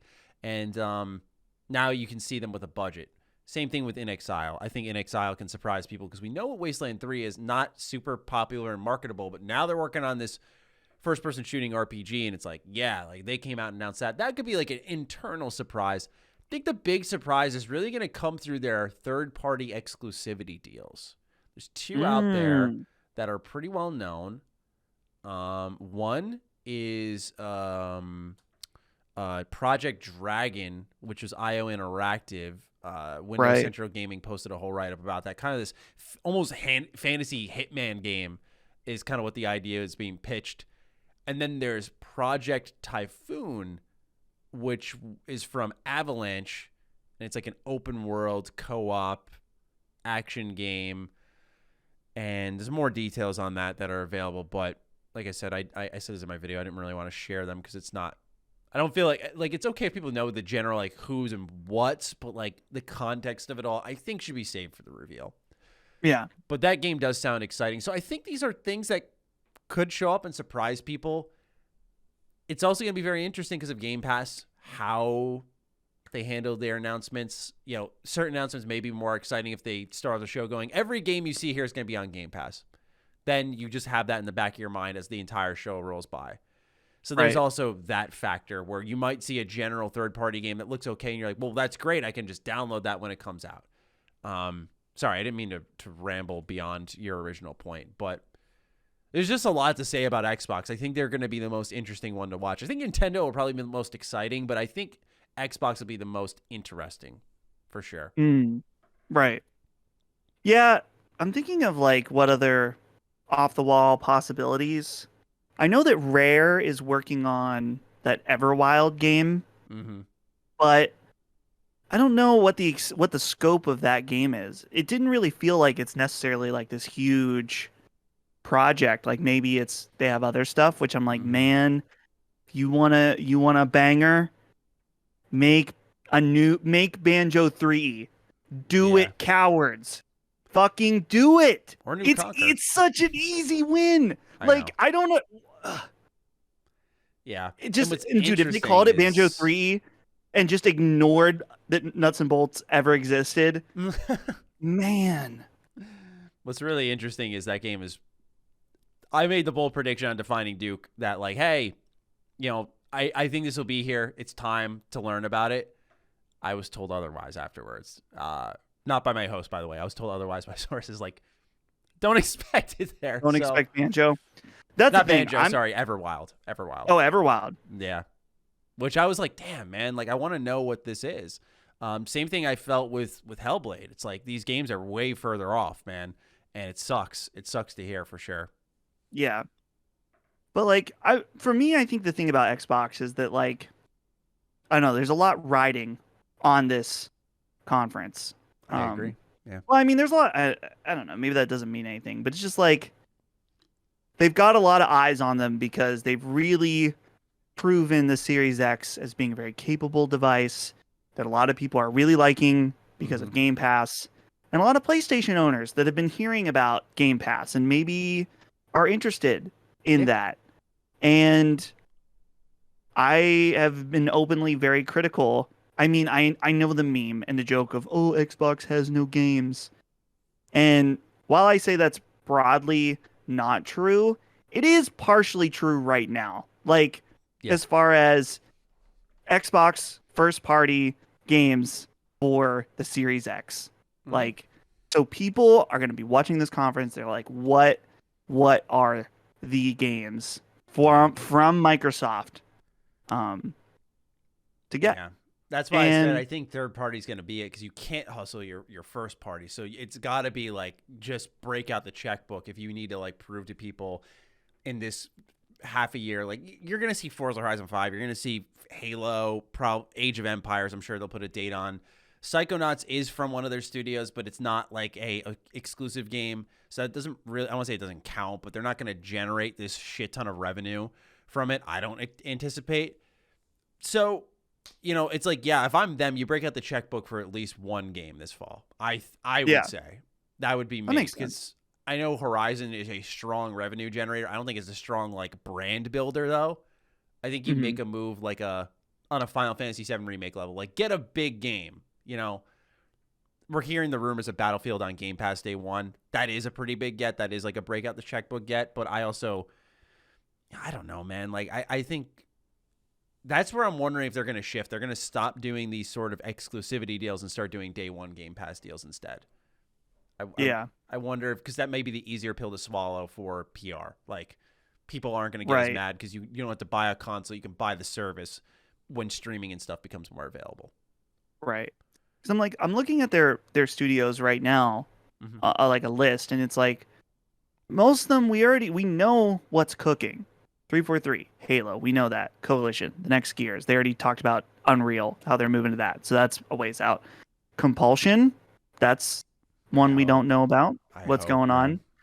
Double Fine, there's all the rumors about Psychonauts 2, Shadow Drop. Maybe that happens. The Initiative, Perfect Dark. In Exile, that's a variable we don't know about right now. I think Mojang, Minecraft, I don't know. I mean, they did Minecraft Builders. Or not Builders. Oh, Dungeons? That's the Dragon Quest. Dungeons. That's what I'm thinking of. Yeah. Ninja Theory, we already know about 2 of their projects. Obsidian, we know what they're doing. Multiple projects. Playground, Fable, Give me Rare. Dude, that Fable game is far out, right? Like, I've heard mixed things, man. Like, I've heard late 2022, and then I've heard like 2023, sometime in the first half. So I would say if pandemic things continue to impact, even like though we're getting to a sense of like normalcy, I would imagine, just generally speaking, that I would say 2023 is a little bit safer. Although it depends where Starfield lands, man. Not to carry off your question a little bit further, but I really do think like Xbox doesn't need to pound away like month after month of big open world titles. Like if you can get Starfield fall 2022 and then Fable in like spring 2023, it's like fuck yeah, perfect. But if they both fall in the fall area, I think Starfield will come first and they'll just move Fable back. Game Pass, man. It's changing things. So as far as other, I mean, yeah, well, Xbox it should be cool. I'm excited. I want to see a lot of updates more than anything. I'm not expecting like crazy banger reveals. I want to be like, I want to watch that conference and then be like, damn, there's some really good stuff that was a loose idea or a title before, and now it's like nice. Yeah. I want to, dude. I want to be I want to be excited for Halo so badly. I can't. I'm not. I mean, know. I am excited by the idea of Halo, but not for what I've seen currently. So I'm I making the love. mistake of starting up a full series playthrough of Halo with my buddies. Nice. I think it's a Yeah. mistake though, because I'm just like, man, I might get a little excited now because Mm, like you're reminding yourself of all the reasons why you like Halo. You know, right. right now we're in Combat Evolved, and it's like, oh, this game's so fucking good, man. Obviously, that one I'm excited about in particular, just because Infinite seems to take a lot of inspiration from the first ever Halo game visually, I should say. I'm gonna rapid fire some of these last things I wrote down. Please. Elden Ring will appear. Will it be released this year? No release date. I just put Elden Ring will appear. No release date. Okay. I don't know. Maybe not. This is another where there's smoke, there's fire. We thought like 2 months ago that there was a possibility that they were going to reveal it out of the blue. Mm-hmm. And then we heard like, they're deciding they want to play it safe and wait. So I don't know. It's time. I feel like it's really time. They have internal gameplay demos at this point that they've showed off. We got that leaked trailer. Yeah, it's very rare I to think see that. that Like it's been since it's been since I think it was Harry Potter that we saw like a big gameplay trailer kind of leak like that. Mhm. I think it's happening. I think it's time. 2 pie in the sky things. Ken Levine, his game, Ghost Story Games. They've been working on something for literally years now. I would love it for this to be the year that we see whatever that is. From the ashes of, let's see, Ghost Story Games. So Ghost Story Games, for the audience out there that doesn't know, Ghost Story Games is the new studio that Ken Levine started kind of from. Basically, they took Irrational Games, really, really, really downscaled it, and started Ghost Story Games. We had no idea what they're working on. Literally no And clue. I'm trying to remember when they were even created. Founded in 2017, 4 years ago. So maybe that's not long enough, but well, hold on. On February 18th, 2014, the studio restructured. Levine kept about 15 others with Take-Two to find the position of the other. Okay. Isn't it weird that Take-Two is making another BioShock game underneath a new studio, Cloud Chamber, but Ken is still, I believe, like within Take-Two is Ghost Stories, or Ghost Story just completely independent. It's like that's so weird to me. Yeah. Let's see. The studio's a rebranding of Irrational Games as announced in February 2017, and while still the same business subsidiary under Take-Two Interactive. That's wild, man. Yeah. Pretty weird. The other thing, Maddie, that I'd love to see, Yoko Taro. What's he doing? What's his next project? Yeah. I don't even need it to be near 3. Like, I just want to know what he's doing. Surely he's working on something, right? Right. I guess we didn't talk about Sony at all. Yeah, I know you wanted to save yours for Sacred Symbols. Yeah. They're not doing a show, so it's just like if you had a game, I couldn't think of anything, right? Like I would say pie in the sky, give me fucking Sly Cooper back. They're suddenly doing Funko Pops. Yeah. Dustin. Damn. Dustin.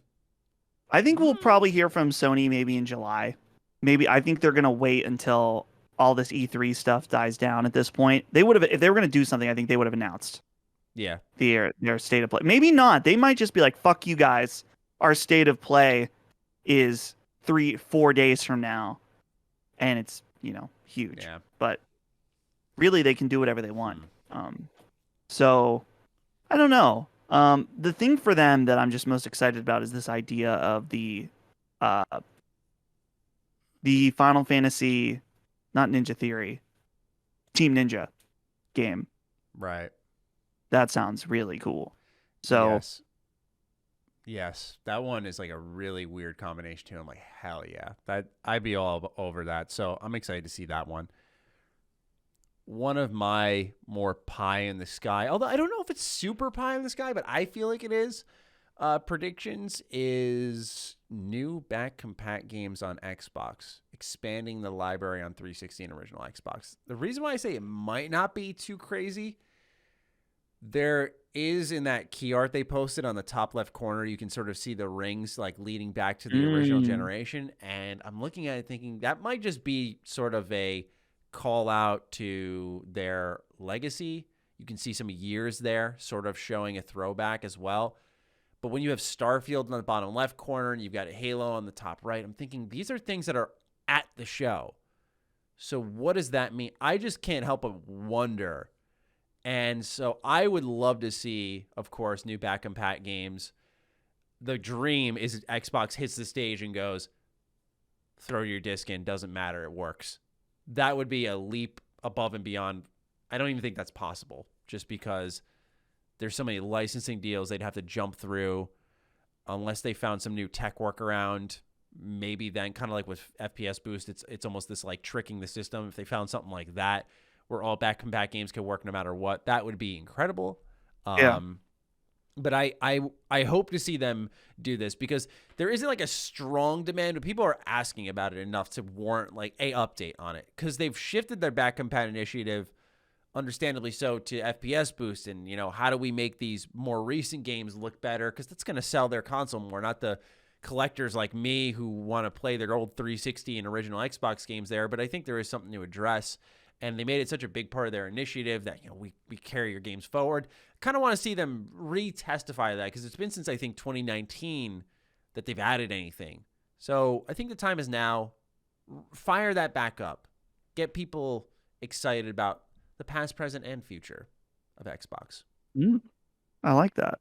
Yeah, I hope so.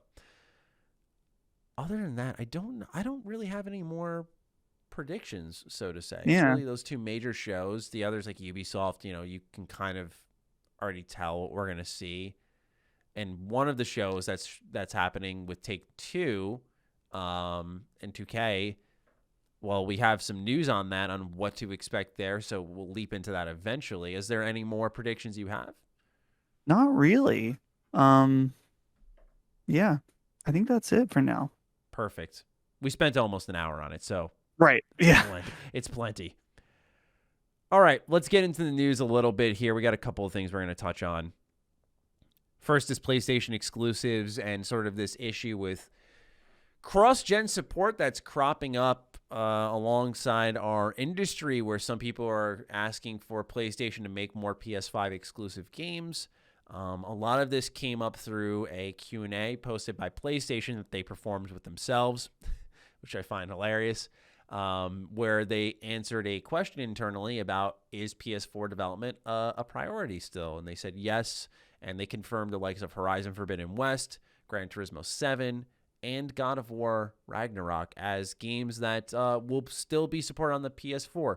What's very interesting is Gran Turismo 7 was originally, I thought I was just misremembering it because I don't pay attention closely to these racing games. It was originally, I think, said to be a PlayStation 5 exclusive, right? And so PlayStation's found themselves, and I don't want to say a sticky situation, because I have some more positive thoughts, so to say, positively skewed thoughts.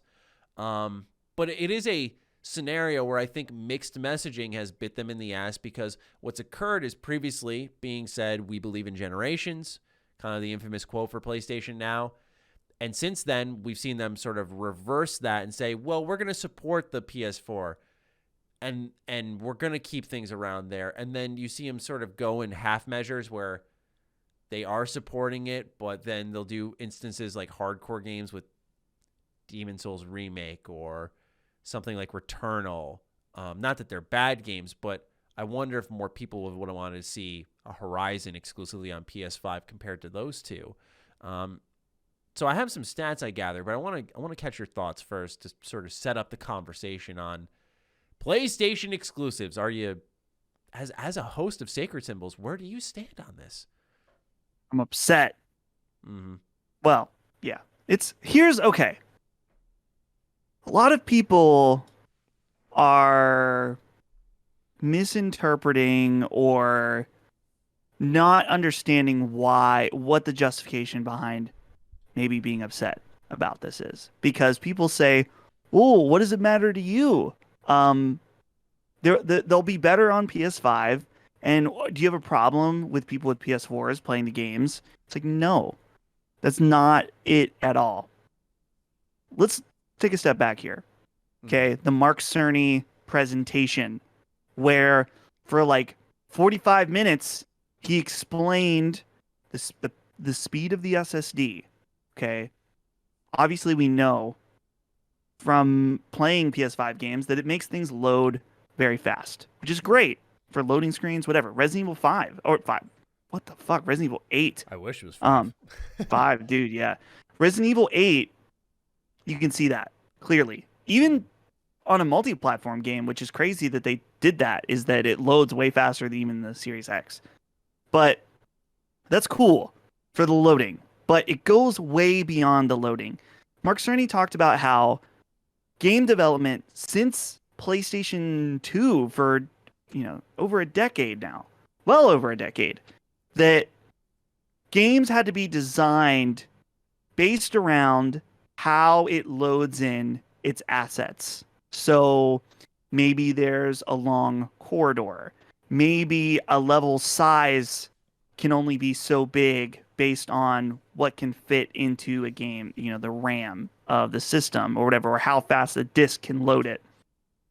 And that's been the case.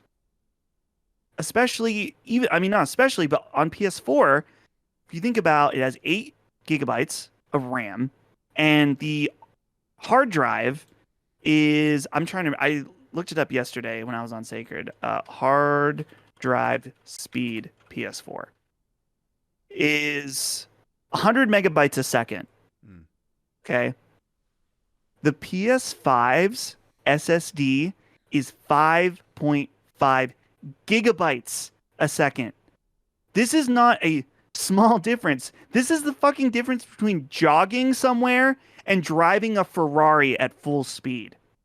Like literally, it's 50. I think I did the math. What was it? 55 times faster. Okay. Which a lot of people think about that and they think about loading screens. It's so much more than loading screens. And Sony went out of their way to tell everybody how certain games can be designed in a different way on PS5 thanks to the SSD.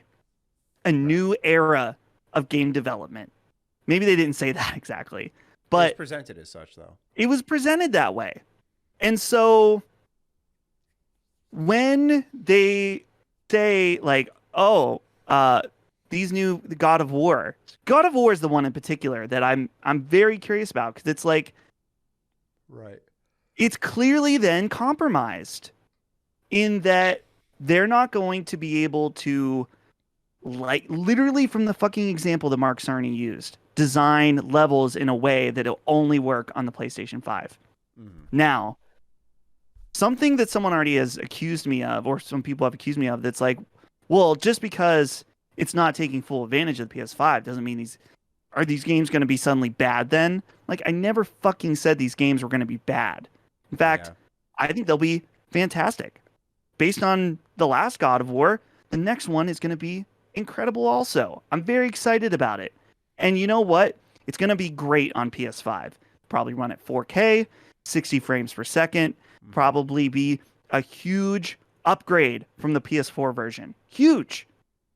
But if you care about the next generation, I mean, we can use the word generation, and what that means, and you want to see what games, how they can progress and move forward, then yes, this is disappointing.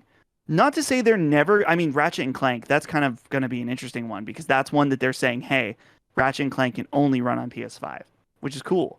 Yeah. But it sucks for the people that invested $500 for the next generation, and they'll still get these games, and that's great.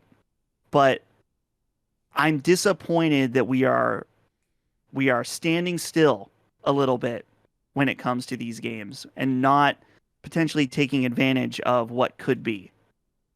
So I hopefully that's articulate enough, because I don't know if I was.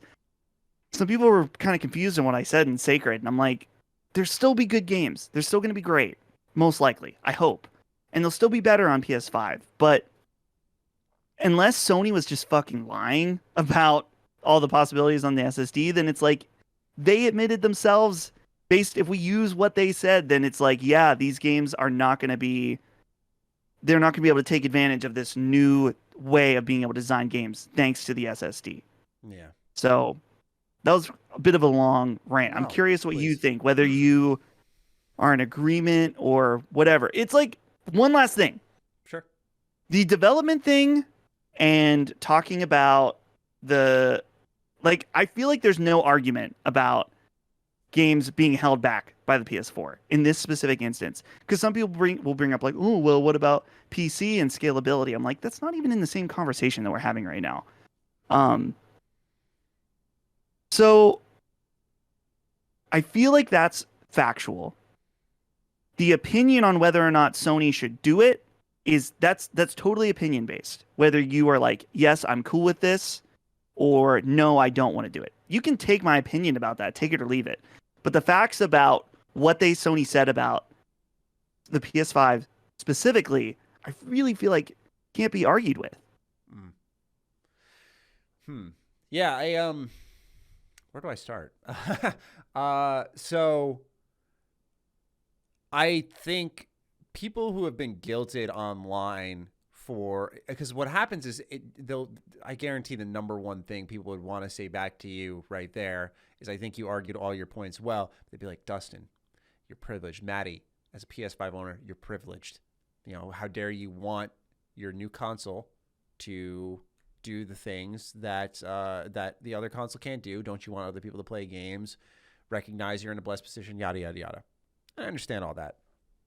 But what I try to emphasize in my video talking about it, and I think I mostly got my point across, was it's okay to be upset about this.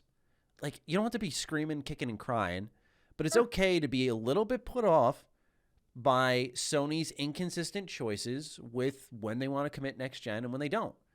And I thought it was exciting when you saw, even though I haven't played Returnal, it doesn't look like my kind of thing, but when they went, like, we're going to do this PS5 only, Ratchet PS5 only, Demon's Souls PS5 only, I'm like, hell yeah, like, this is awesome. For them to take their two biggest IPs and then go in half measures makes sense business-wise. Creatively, I think it sucks, and I think that's totally fair for someone to say. What I did some research on was the PS4 generation, 2013 into 14, kind of like what that first year for PlayStation looked like versus now with PlayStation 5 with 2020 into June of 2021. What's been really neat to see is PlayStation is doing really well in getting games out exclusive to PS5, right? You have, I forgot to mention this in my video, but I believe was Little Big Planet, was that, or Sackboy, was that PS5 exclusive as well? Or was that on, it was not? Okay. It's on PS4. Okay, then I didn't forget that one. But there was Astro's Playroom, kind of a DualSense showcase. You had Demon's Souls. You had Bug Snacks. You had Returnal, Ratchet and Clank coming soon. Destruction All-Stars. Destruction All-Stars. So there's 6 pretty notable. Maybe you could throw Bug Snacks out of the conversation. I think that's still 6 also notable titles. Oh, that's also on PS4? Yeah. Apologies. Toss that out. No, you're good. Still, 5 games. And then you looked at PlayStation 4 with its full year leading into October. So where you saw Killzone, Knack, which I still don't believe Knack couldn't have ran on a PS3, but to each their own. Infamous and Drive Club. And I'm sorry, but out of all of those, Killzone, Infamous sound the most alluring. I think PlayStation is actually doing a good job committing to their generation. The issue is that they've messaged poorly, as I kind of led into all this with. They've said one thing, done another, then said another thing, then kind of done it. And when they say, like, oh, we're going to support the PS5, they've kind of, it looks like they've committed in a half measure by taking 2 of their most popular IP and kind of dialing back and going, we're going to put these on the PS4 as well. So that's why I tell people in the show and on my channel, I'm like, if you are upset, you're not entitled. You're not an asshole. You spend your fucking money on it. And PlayStation said they're going to commit. And they have in certain instances, which I say in defense of them, where people, man, the responses to my video were amazing. Because there were a lot of people who were like, you know, hats off, Matty. I think you did a great job here. There were people who were like, you're a fucking fanboy, which I was like, Jesus, really? Unless I'm talking about the Vita, I don't know how I come across this one. And then there were people who were like, you have an agenda, man. Look at the way you talk about Xbox versus PlayStation. I'm like, dude, you can't win. And so that's why I said it in a tweet. Like, a lot of people thought I was responding to, like, negativity. I was just like, no, I'm just stating my point that, like, I just fire up this camera, this microphone at this point. I have my notes, and I'm like, we just speak our mind. So there's no bias here. And, like, is it the end of the world? No. But I will always imagine these games in a lens of, hey, what if? Right? What if God of War were PS5 only? That's the most surprising one to me next to Gran Turismo. Horizon, I think I internally expected, I don't know if I ever said it, but I definitely internally expected at times it to be a PS4 game. It started development on PS4. So to me, I get it on that one. Yeah. God of War, on the other hand, to me, that signaled, once again, is this my own fault for thinking it? Yes. To me, that signal is like, this is our first kind of, like, next to Ratchet, like, this is our first huge kind of punch. Like, this is our, like, I don't know if I'm finding the words properly here, but this is the time to say, like, this is our next gen game. This is our big next gen game. Like, you're a year into the life cycle now, year and a half. We've had some time with it. This is where you start to see the transition, the full commitment. Like, this sort of leads that charge for PlayStation. That's how I anticipated it. And for the record, you can go find videos on it for those who are curious. I said the same thing about Xbox. Although Xbox didn't get called out as much because they've sort of held their ground on supporting all gens. But I need to make it crystal clear. I was the first to be out there upset when I heard them say, we're going to be supporting the One for a while. Not upset. Probably not the right word. I was once again looking through the lens of the Halo Infinite. Man, you're doing open world stuff, huh? What could have that been like on series only? Can't help but wonder, right? That's human curiosity. Yep. And it's these machines have been touted as these sort of like actually not future proof, but the like we're almost ahead of the curve a little bit, unlike the PS4 and Xbox One, which when they arrived, there's a big conversation happening on like, hey, these are already kind of behind, and they will be behind for a while. Although both systems, I think, did a great job getting a lot of life out of them. These seem to be in a better position. Of course, with AI progressing, there's that in the mix with NVIDIA and AMD maybe doing something that's not quite on the level of DLSS, but you know, there's something in the mix there where these systems are going to be hanging around for a while. And yeah, I think early adopters have every right to, you know, want more.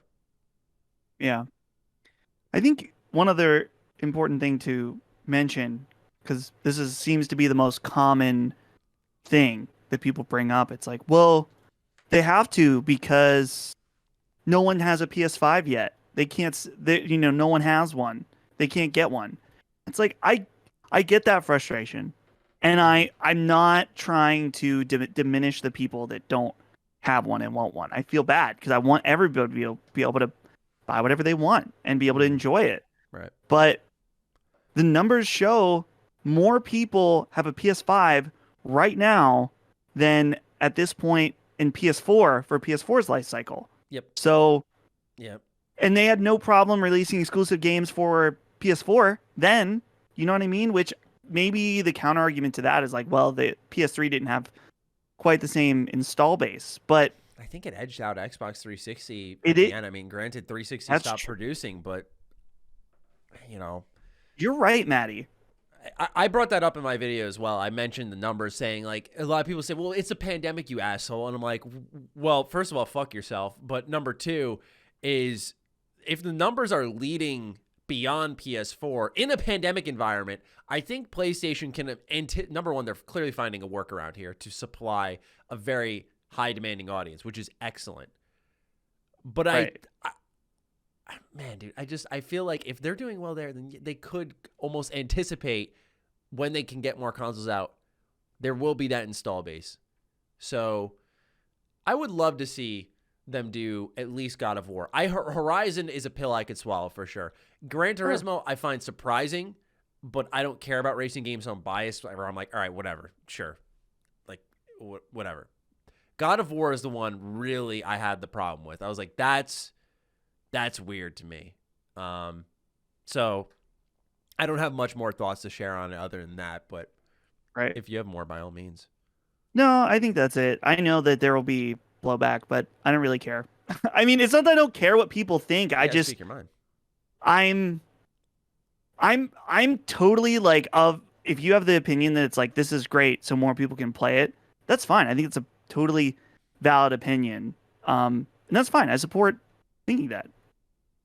You know, whatever.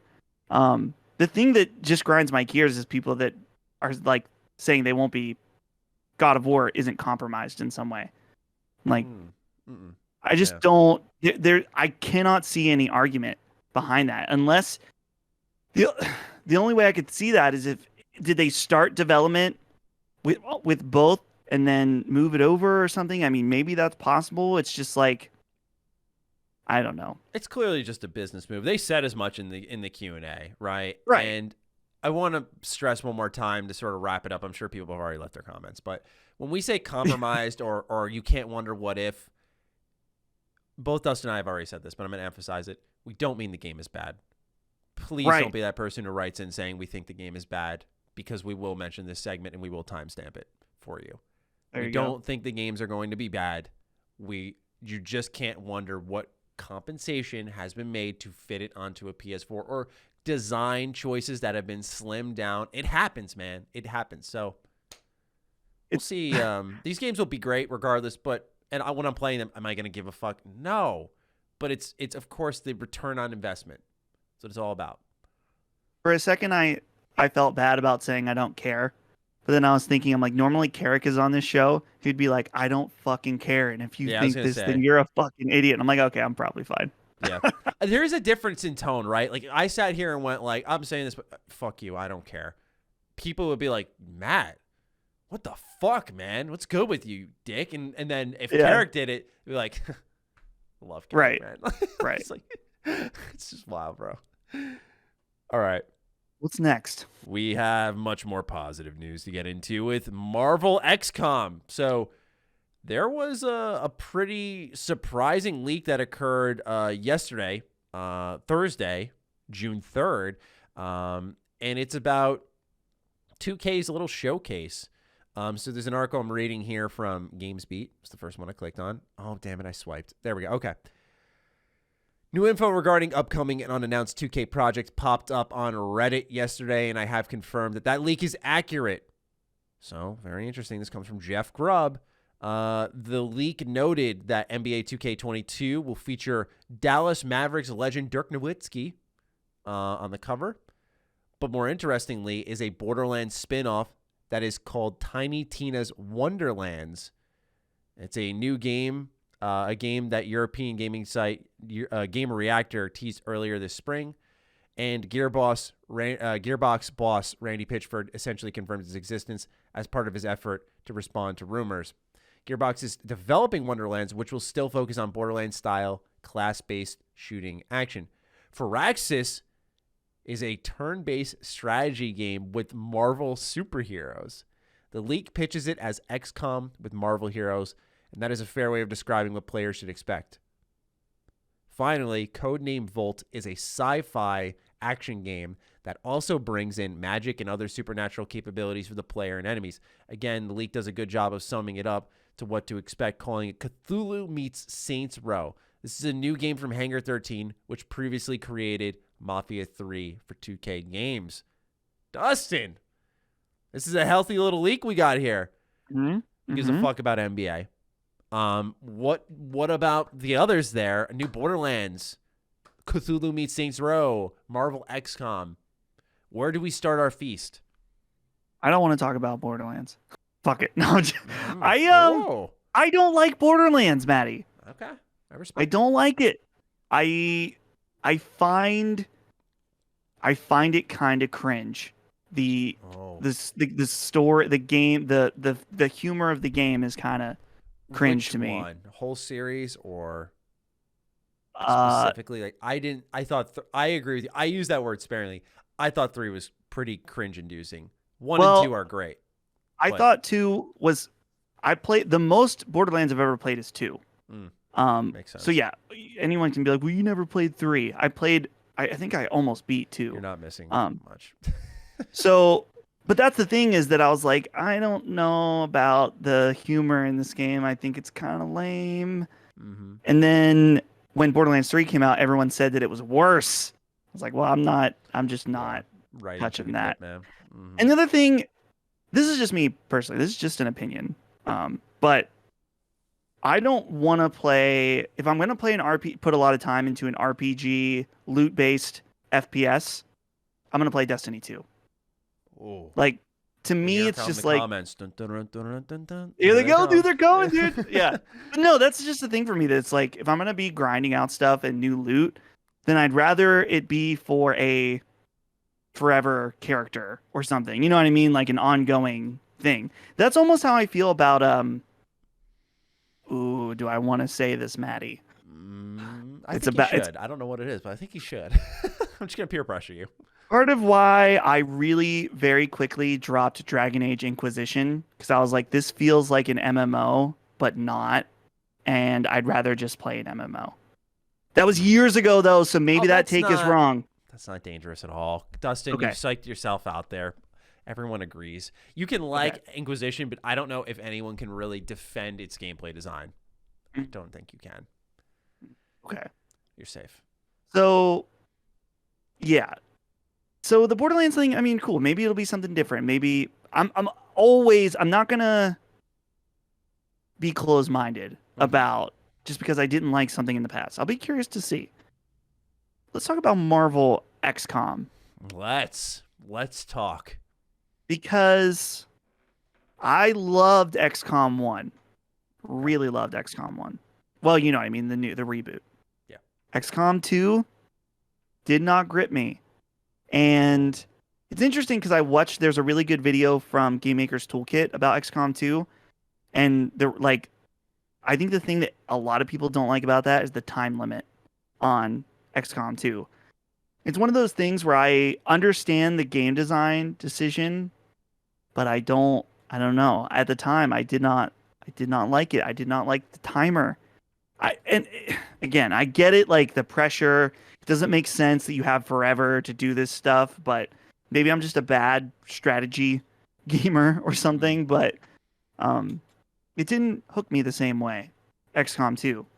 So I'm excited about a new big XCOM game. Not so excited about it being Marvel. Because sorry. I'm sick of Marvel. Go ahead. Oh, I understand. I was going to say, for me, the only thing I'm worried about with this game is if it's Marvel heroes, Dustin, there's no permadeath. These superheroes don't die. And true. I love the risk-reward nature of XCOM. That's what grabs me with those games. Not that an XCOM game can be, like, safe or it can't be good if it's not safe, as in Mario and Rabbids, where there's not permadeath. Mario doesn't just get scorched off the face of the earth. Don't get me wrong, but for me, that's like the high investment. So I like Fire Emblem. That's why I love XCOM, man. Like, I love that kind of hardcore nature. You could turn it off. Maybe like superheroes are almost this kind of backup. Like, you don't travel with like Black Widow and Hulk and everyone. Like, maybe you have shield soldiers alongside some of the heroes. That would be cool. But this one, when I saw it, I was like, wow, awesome. I want more turn-based and tactics games in the industry. I think I've noticed lately more and more, like, these action games, like, you need a really complex system to fucking impress me, man. Or like nice progression. I guess Resident Evil 8, like that game progresses well. It's still a first-person shooter, but we're in such an action-heavy space that's why I'm so happy to see Persona's like staying turn-based. It's like, please, man, that we have Yakuza as turn-based now. We need more of that because we're so oversaturated with beat 'em ups, hack and slashes, shooters. And I get it, action's cool and all, but I'm very thrilled that this game even exists. Because I'm sure it was really hard to pitch. Just like, yeah, it's Marvel, but like we saw with Avengers, what happened where it's like, you can't just go, yeah, it's Marvel, it'll work. Like, your game, if it sucks, will fail. And especially after Avengers, I am a little more hungry for something Marvel gaming related, not show and movie. After Endgame, I've kind of like, I watched WandaVision. I thought that was good, but like I've sort of fallen off and I don't care as deeply. I can't imagine we're the only ones. But on the gaming front, like, yeah, I'm a little hungry for a good Marvel experience. Right. Yeah. That's the thing. I don't know. Marvel is just it's just I don't want to sound like I'm bashing anybody that likes it still, but I just can't. To me, it's like it's too much of a good thing. Too much saturation of the same characters doing the same types of moves. Like I'm not excited about doing the special Captain America shield throw in XCOM. That doesn't excite me. Like we've seen the shield throw in a few other games now. We've seen it on screen so many times. I don't know. I'm just not. It doesn't pump me up. But either way, I may check it out if the gameplay is solid. It'll be like you said though. It's gonna have to be pretty different if it is playing as heroes. No permadeath, and that's a big aspect of it. I plan on definitely looking into it more, and just by concept alone, a tactical Marvel game, playing it. Because for those who are OG Ham Radio listeners, it's one of our lowest listened to episodes, so you're mega OG now. Square Enix announced that they were making an Avengers game. And at this time, Karak and I were sitting here and we're like, dude, imagine if they make a turn-based game, like cel-shaded art style. So if I get that pretty much here, fuck yeah, I finally got the game I want. It's just from a different developer and more competent one at that. So I'm actually a little more remembering that. I'm a little more excited now, Dustin. Gotta pull it down. Borderlands, I'm with you, man. I like Borderlands more than you. I love 1 and 2. But 3 and pre-sequel, it's a series that gets a long leash because its first 2 entries I think were so good, and its remaster of the first one was great. That kind of like revitalized it. 3 gets a lot of great support too post-launch, and I'm happy that it looks like Gearbox didn't cave to any like monetization methods that I'm sure 2K has tried to push on them. It's good that they're able to do that, but man, oh man, I just, the series writing and entries have gotten progressively worse, and then it just becomes a typical loot shoot, and that doesn't grab me like it did when I was in my high school and college days. Like, it's just not as mindlessly enjoyable. And maybe it's because, I don't know if it's nostalgia or whatever, because I could see myself like getting down with a Diablo or a Dark Alliance and being like, fuck yeah, give me some of that. Like Diablo 2 remake I'm looking forward to this year, but like with Borderlands I'm not, right? Yeah. Like it's like there's something there to be said. Wonder if I'm just a little tired of shooters now, but I'll keep an open mind for this. I'm sure I'll try to play this just because I know there's something there with Borderlands, because even 3, I don't want to act like it's the worst thing on the planet. 3 is a solid game. Gameplay-wise, it's pretty great. But I want to keep an open mind here with this one. My problem is that Tiny Tina seems to be kind of at the forefront. Dustin, this is cool and all, but you're tapping into your too much of a good thing. Tiny Tina was great. She's a side character. You're like, wow, this is so awesome. Like, she's just kind of there and gone in Borderlands 2. She gets her own DLC. You're like, all right, cool. More of that good thing. That's sort of what I wanted. Then 3 comes around. It's like she's there again. Now she's getting her own game. It's like, make new characters. Right. That's one thing I liked about 3 is at first I used to pitch the idea for 3, like bring the old characters and the new characters is all playable. I like when Borderlands makes new characters now. So I'm a little nervous about that because it reminds me of the pre-sequel, tapping into the lore deeper to keep these kind of recurrent story characters as playable. So I'm getting some pre-sequel vibes with this game.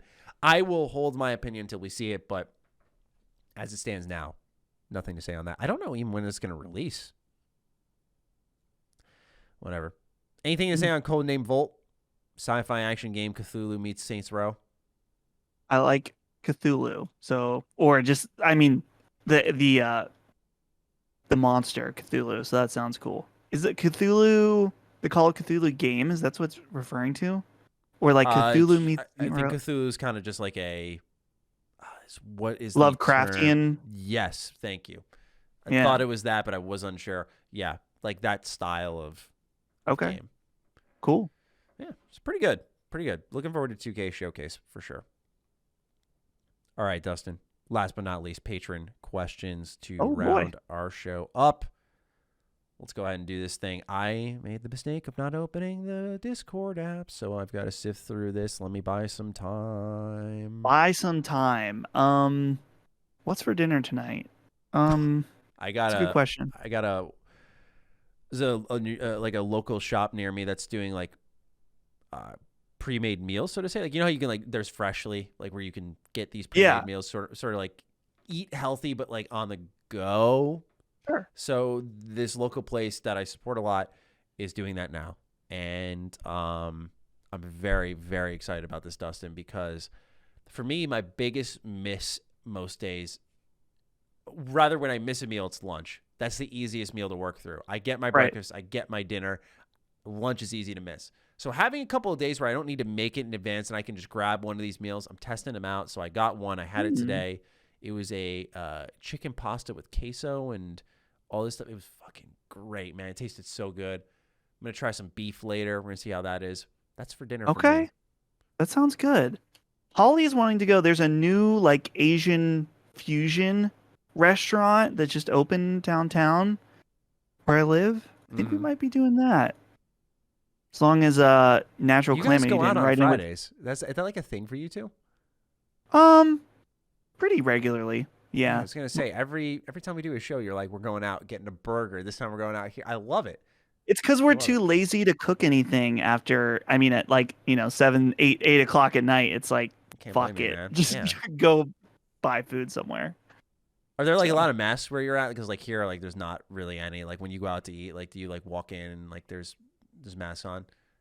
No, pretty much everywhere. It just changed in like last week and a half, where for the most part, I don't think there's really any mask requirements anywhere. So, I mean, in a restaurant, it used to be you just had to walk in with a mask. Once you're seated, then yeah, I meant like do you like have you seen like when you're walking around? Like for me, like when I was walking into all the stores and stuff, like just no one was wearing it anymore. No one's wearing a mask anymore. Yeah. Hell yeah. All right, let's get into it. Starting off with Sci-Fi Man. I apologize for some of the questions we missed last week. I did announce, though, on the server that there wasn't going to be an episode. So feel free to resubmit for the coming week, but that'll obviously be our E3 reactions. We might delay the show. Actually, am I doing the math right? Yeah, we might delay the show again just to compensate for that. Otherwise, we'd have kind of like a pointless episode. So we're running on a similar schedule with Duke. But anyway, feel free to resubmit, but just keep in mind you might want to wait for your submissions for E3.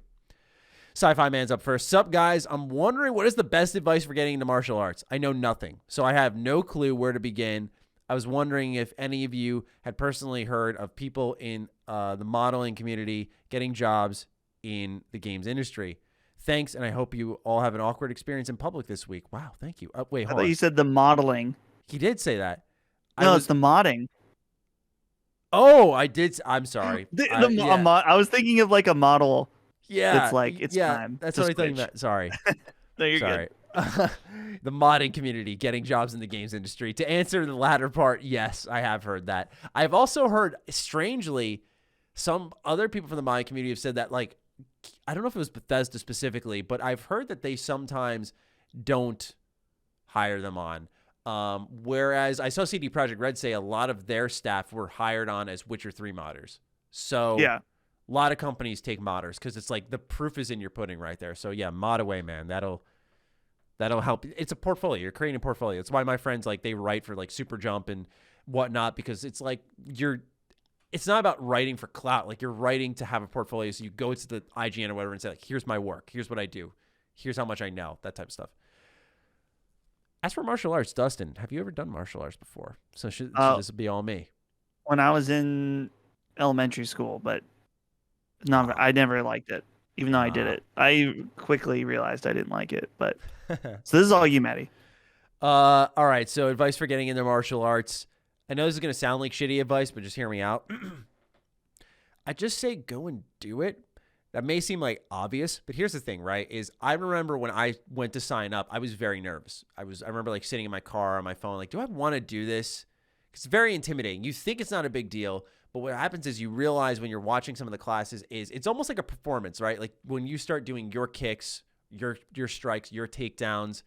You realize people are watching, and you feel very exposed in your early belt rankings because you'll see people who are higher up than you really just excelling, performing well, and you wonder if you'll ever get there. That's why my main bit of advice when you go and just do it is make sure that you're signing up for a place that has good culture. If you are in an encouraging environment, martial arts comes easier because everyone treats each other as equals. And I'm not saying just be a good person. One of the kind of mantras for the school I went to was I could be a black belt, or which I was not, but like I could be a black belt and I would treat the white belt with the same amount of respect. There is no difference in treatment based off your belt ranking. So my biggest encouragement would be sign up to a place that has good culture, that is encouraging, and that helps you get better. Because if you believe in yourself, you will surprise yourself with what you can do. But if you go to a place that's all just like crunchy and like, oh, fuck yeah, and like beating the fuck out of each other, which I've seen before, some people respond to that better.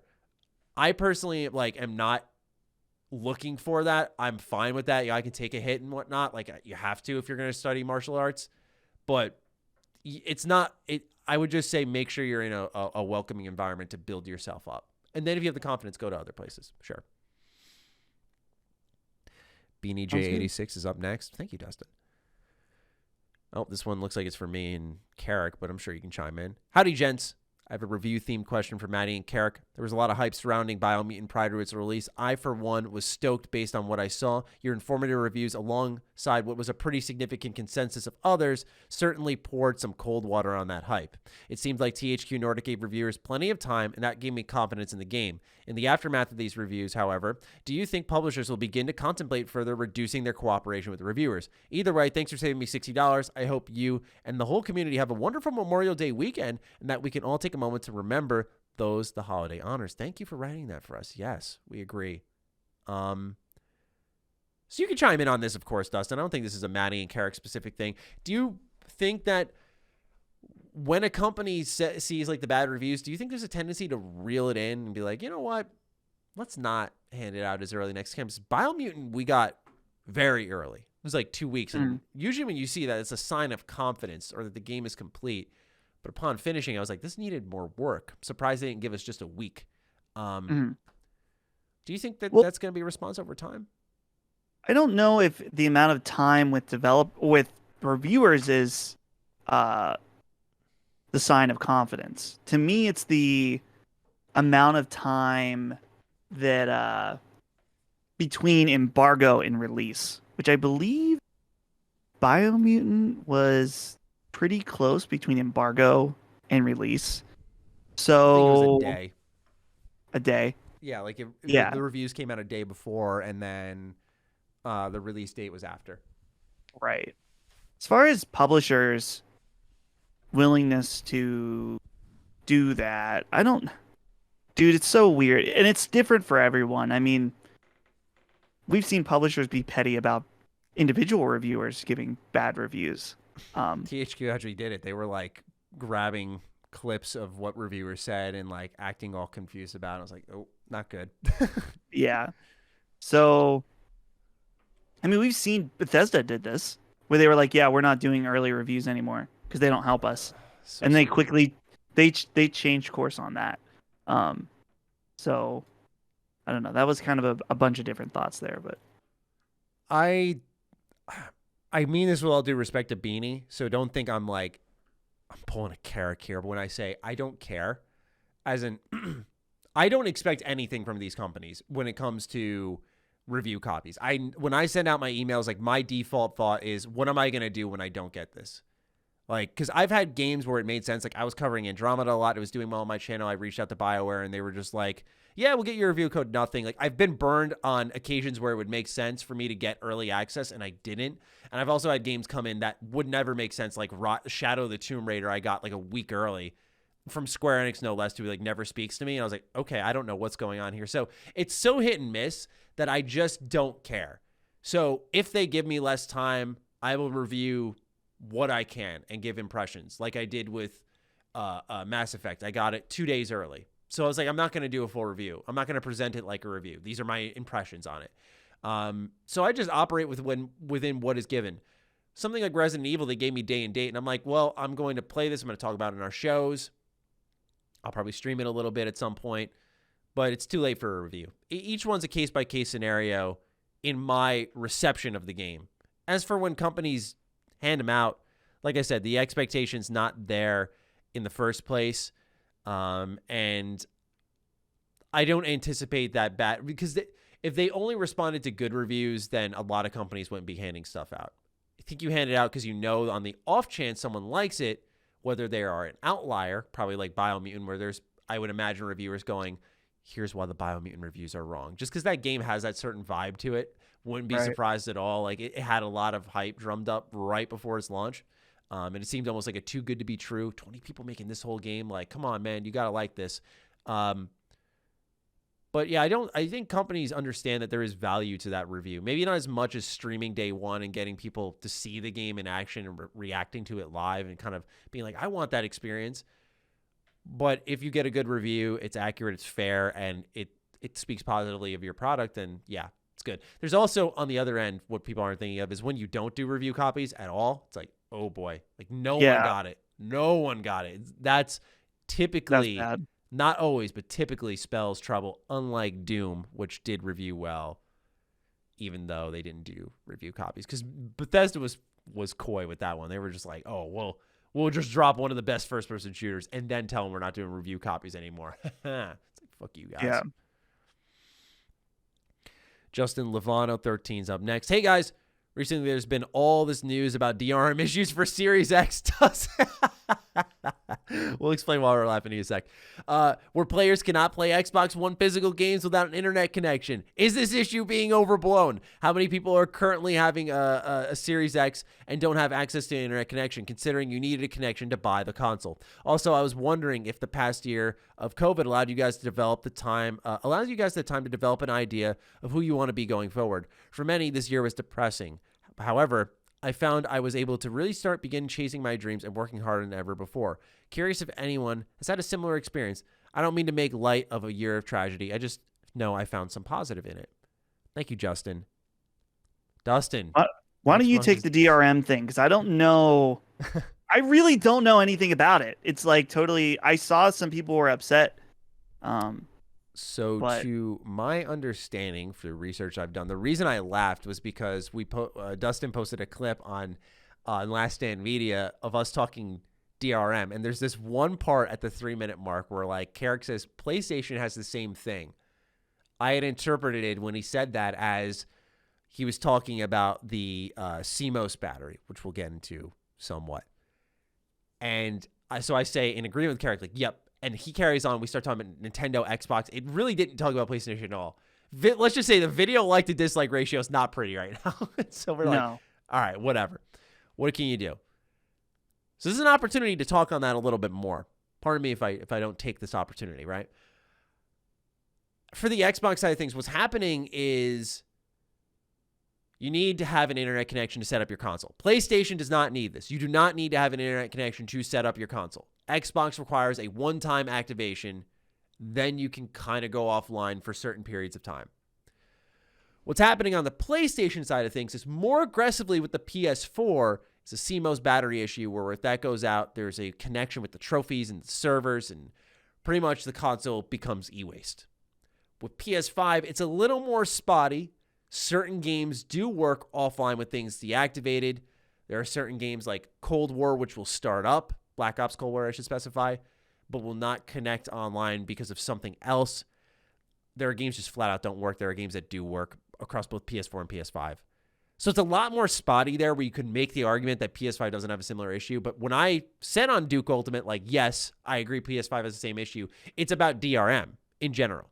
There is a problem with, at the core of this, is that eventually these consoles are going to hit a wall big or small, PlayStation smaller, Xbox much bigger, where your consoles will not be able to play certain games. So is the issue overblown in answer to Justin's question? No. Because some are saying it is because it's not going to be a problem for probably a decade. But when it becomes a problem, We're probably going to wish it were overblown because we can be proactive right now. Say, hey, Xbox, hey, PlayStation. PlayStation, much easier to create a patch, by the way. A lot of this problem with Xbox's DRM was presented through smart delivery, where they needed to do online checks to then scale the product properly.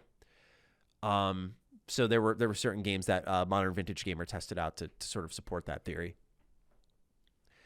So really right now, PlayStation's in a good position where they can try to patch this out. Xbox less so because it requires the reworking of one of their best selling points for their current console. And it's strange because Xbox has really touted that we don't leave your games behind. We care about bringing generations over, the whole shebang. So to make this as minor of a long-winded response as possible, yes, it is not overblown now, but it really should be because we have the opportunity to be ahead of the game on something that can become a bigger problem in my eyes. Even taking my whole nostalgic collector part of this out of the equation. Anything you want to say on that? I think that was well said. Oh, thank you. Perfectly well said. Thank you. I have nothing to add. Yeah. Unfortunately, the people who saw the clip will not see this, but for those who do, they can come in next week for Defining Duke and just be like, yeah, Matty, I heard it. Thank you for that. Right. There you go. I can add to the second part, though, real quickly. It's been, I don't know, I guess it's just a comment. I don't know if it's an answer, but he asked about us changing or develop an idea of who you want to be going forward. Dude, from March 2020 to March 2021, like just the amount of change for me professionally, it's the most professional change I've ever had. I mean, just between rebranding Last Stand Media and being on Sacred Symbols and doing streaming, and so it's been weird. I feel like I'm still figuring out on a professional level like what Dustin Furman does. As far as on a personal level, though, I don't know.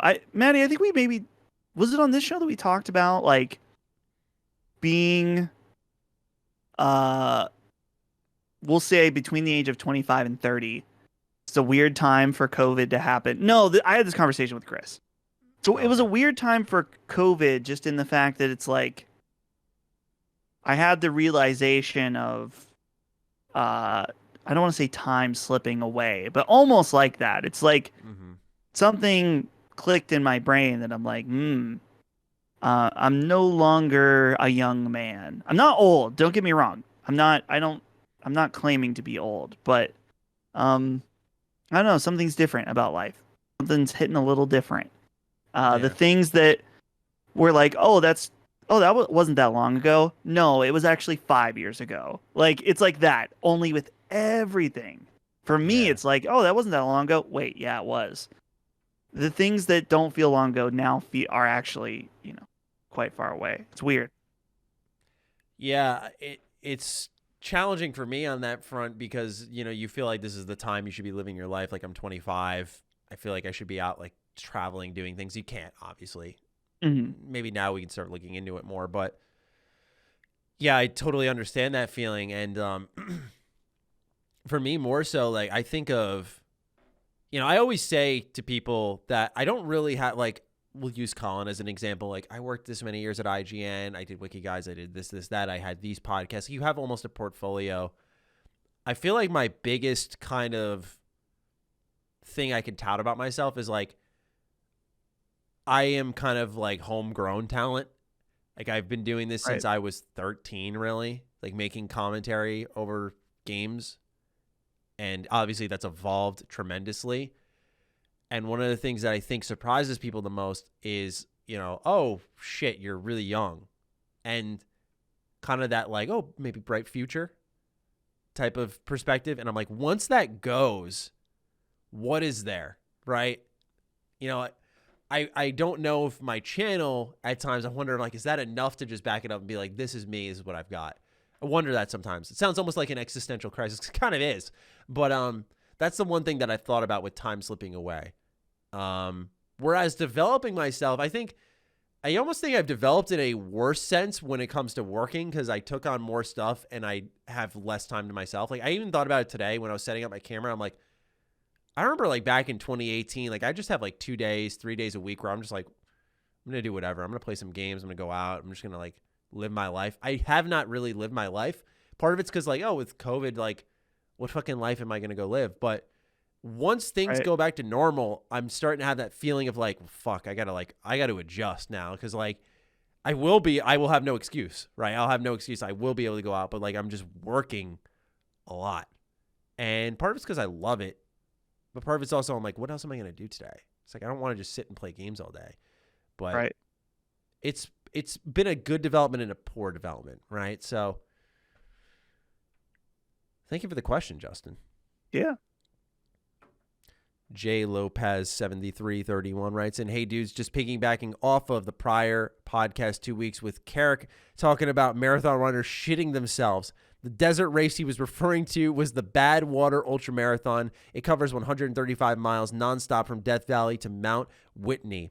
You have basically got to run on the white line or white lane of the road or your shoes will melt. Anyways, the more you know. My question is, would you rather have a paper cut or stub your toe? Ooh. Stub my toe. Yeah, I'm gonna go stub. Yeah. I feel like that's an instant pain that goes away depending on how bad how bad you hit. But paper cuts last forever. Feels like. Man. I was gonna say paper cuts. Like I would rather a immediate powerful pain than a nagging kind of issue that permeates through like little things in my life. It's how I define my elbow, right? My elbow for like a good part of a year didn't hurt. It's just that you would feel tightness in the muscle. So if I lifted something more than 10 pounds, I'd feel the pull. And I'm like, that's fucking annoying. It doesn't hurt. It doesn't hamper me from anything doing. It's like, you are grading my mentality though. Whereas if I just broke my elbow, I'd be like, fuck yeah, this fucker will be fixed in 3 months, whatever. I don't give a shit. But yeah, I would give me my stub toe. I'll break my toe on that coffee table. I don't give a crap. Damn. Beats a paper cut. Natural Calamity's up next. First off, Maddie, I want to congratulate you on how far you've come with your content. I'm here from the Lone and Noah days. I can say you were more of a I can only say for one say you were more of a shithead, so cheers. Karak and Dustin, you guys were also shitheads, so congratulations. Thank you, Calamity. I start my first question with the return of the food wars. Uh-oh. See, we don't have Karak here to really stop us.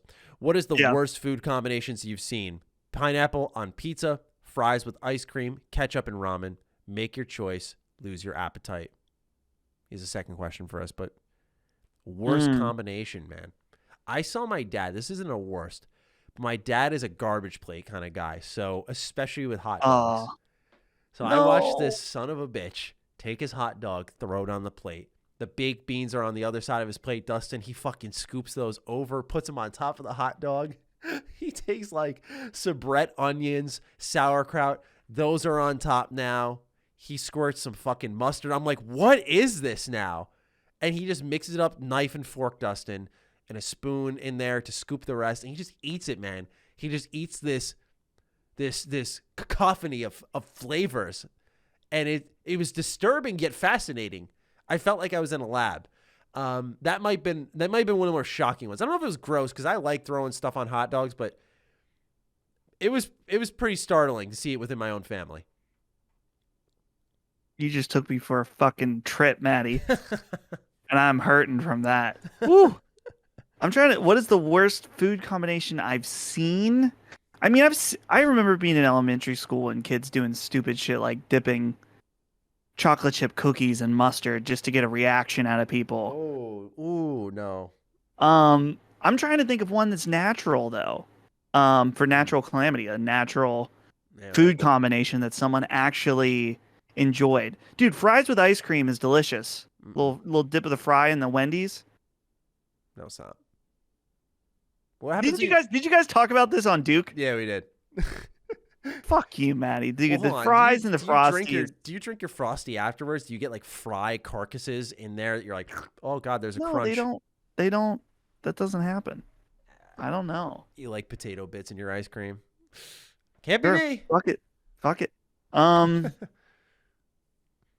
Dude, ketchup and ramen. That sounds awful. Honestly, ketchup on anything is the worst combination. So there you go. Yeah. Yeah, ketchup fits for me on very specific things, but ramen, that's fucking wrong, man. Oh, no. Yeah. No. Let's see question 2. Yeah. If you could be a fly on the wall in any game company, which would it be? And would you blog it all to your fly friends about what you saw? Are you the fly version of Jason Schreier? What a company I want to see the inside of. Probably Bethesda Game Studios, just to see like what they do, man. Like what, like, because they're so secretive, right? Would love to know more. I think that would be my pick. Pretty obvious one, but either them or like Persona. Like, how do they come up with the thematic ideas for that game, and how do they like concept them to be like, we're gonna make this make sense where when you experience that moment, you think of a keyword that kind of like pops out at you, like, oh, this is depression or this is anxiety. Like you just have those types of things in there. One of those two. Might be too broad, but for me, it has to be like Nintendo corporate. Oh yeah. Just because they make so many ass backwards decisions and yet they're so successful that I want to hear like how they discuss, hey, we should put fast travel behind the amiibo. No, they'll hate us for it. Well, fuck them. Like, how does the conversation on that go? They'll buy it anyway. Like, how evil are they? So yeah, we'll go with Nintendo. I like that one. Red Eyes White Wolf. Hey, y'all, got 2 questions this week. Maddie and Karak. Wow, we got a lot of these. What martial arts do you 2 train in? I did Taekwondo. I don't do it currently because of the money it cost, and I had just moved into this space here. And then the pandemic picked up when I was going to come back. But now that things are easing up, I'm going to start going back. But that's what I did. But I want to do a different martial art. It's too showy. I want something more practical in the art of self-defense. So I've got a couple in mind that I'm going to look at. Brazilian Jiu-Jitsu kind of stuck out to me as one I was very curious about. Interesting. The second one's for you, Dustin. Here we go. If you had to pick between either going through Act 2 of Resident Evil 8 in real life one time or always having the ketchup pre-cum on any sandwich you eat for the rest of your life, which would you rather condemn your fate to? Well, okay. Great. Holy shit. Wow. They need to be some distinctions, because if I have the possibility of getting eaten and dying, then I'm gonna pick the ketchup pre-cum because I don't want to die. And then I could just never eat a sandwich again for the rest of my life. But at least I'm alive, Now, are you living though with no sandwiches in your life? I don't know. Please continue. You can justify this, right? I still got pizza. I got pizza. I got burgers. Hamburgers are not a sandwich.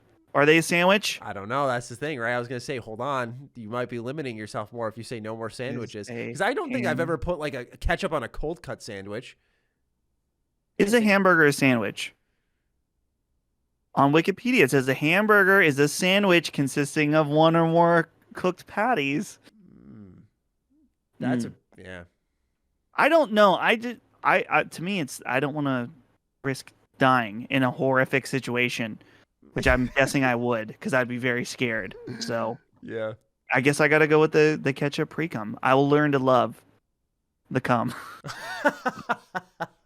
I left the distinction off, but fuck it. Pen and Pants up next. Since fellow patron Sean Mason tells you all his stories about his students in class, I'd like to share some of my interactions with kids. For context, I work in a before and after school program. Okay. All right, here we go. This is going to be good. I can already tell. On a crisp Friday afternoon in Arizona, I was looking after preschool kids. We hadn't been outside all that day, so I gave 3 remaining kids I had a 15-minute warning that we're going outside. Everybody was happy to go outside except one little girl. She said, "No, I don't want to go outside." I replied, "Why not?" To which she said so casually, "It's hot as balls outside." What did the other 2 kids have to say about it being hot as balls outside? Nothing. They sat there playing Legos like it was common lingo. Oh, no.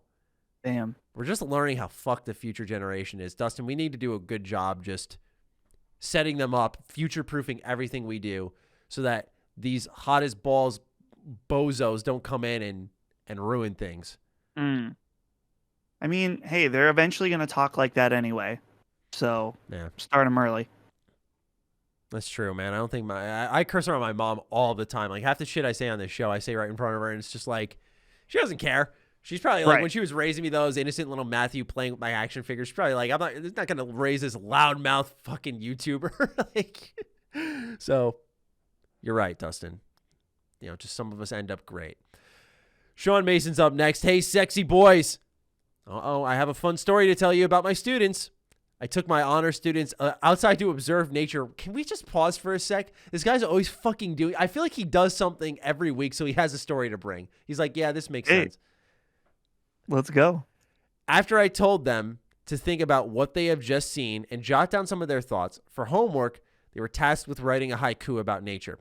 For the most part, I was impressed with their writings, but one student had the balls to give me this. Stillness of... I fucking recognize this, Dustin. I fucking recognize this. Stillness of one's mind. A lone pebble alters fate, rising from the depths. On the surface, it seems great, but it seemed a bit familiar to me. So I took to the internet. It comes to find out it's a haiku from Ghost of Tsushima. I've seen plagiarism, but plagiarism from a video game for a homework assignment is a first. My question, do you have any funny stories about plagiarism from when you were in school? Not necessarily something that you did, but memories from other students or friends being caught. Best, Sean M. That is fucking That's wild. Crazy. I That's read so that funny. and I was like, that looks so familiar immediately. I would like a follow-up from Sean. If he could write in for next week, please tell us how you confronted this student and told him you knew it was a haiku from Ghost of Tsushima. And if you even mentioned that or just said you have plagiarized, young Jimmy, you cannot be doing that. Funny story about plagiarism, man. Yeah, I got one, but man, it's not a good one. I don't think I can think of any instances of people getting in trouble. I remember there was a kid that counterfeited a bunch of like 1s and 5s so he could buy snacks from in the lunchroom. He eventually did get caught, and he actually not only got in trouble at school, but also got fined heavily for counterfeiting money. So that was one of those things. I'm like, you are a fucking idiot, bro. Yeah. This is me at like 13 years old, like thinking like, yeah, come on. I know, right? What about you? Don't think you're gonna get in trouble with the law? No. I remember in college, my buddy wrote a paper. I did not do my paper, so this was my freshman. This is my second year in college. I did not write it. So I wrote the paper. No, wait, was it? He wrote the paper. I'm sorry. We wrote it together.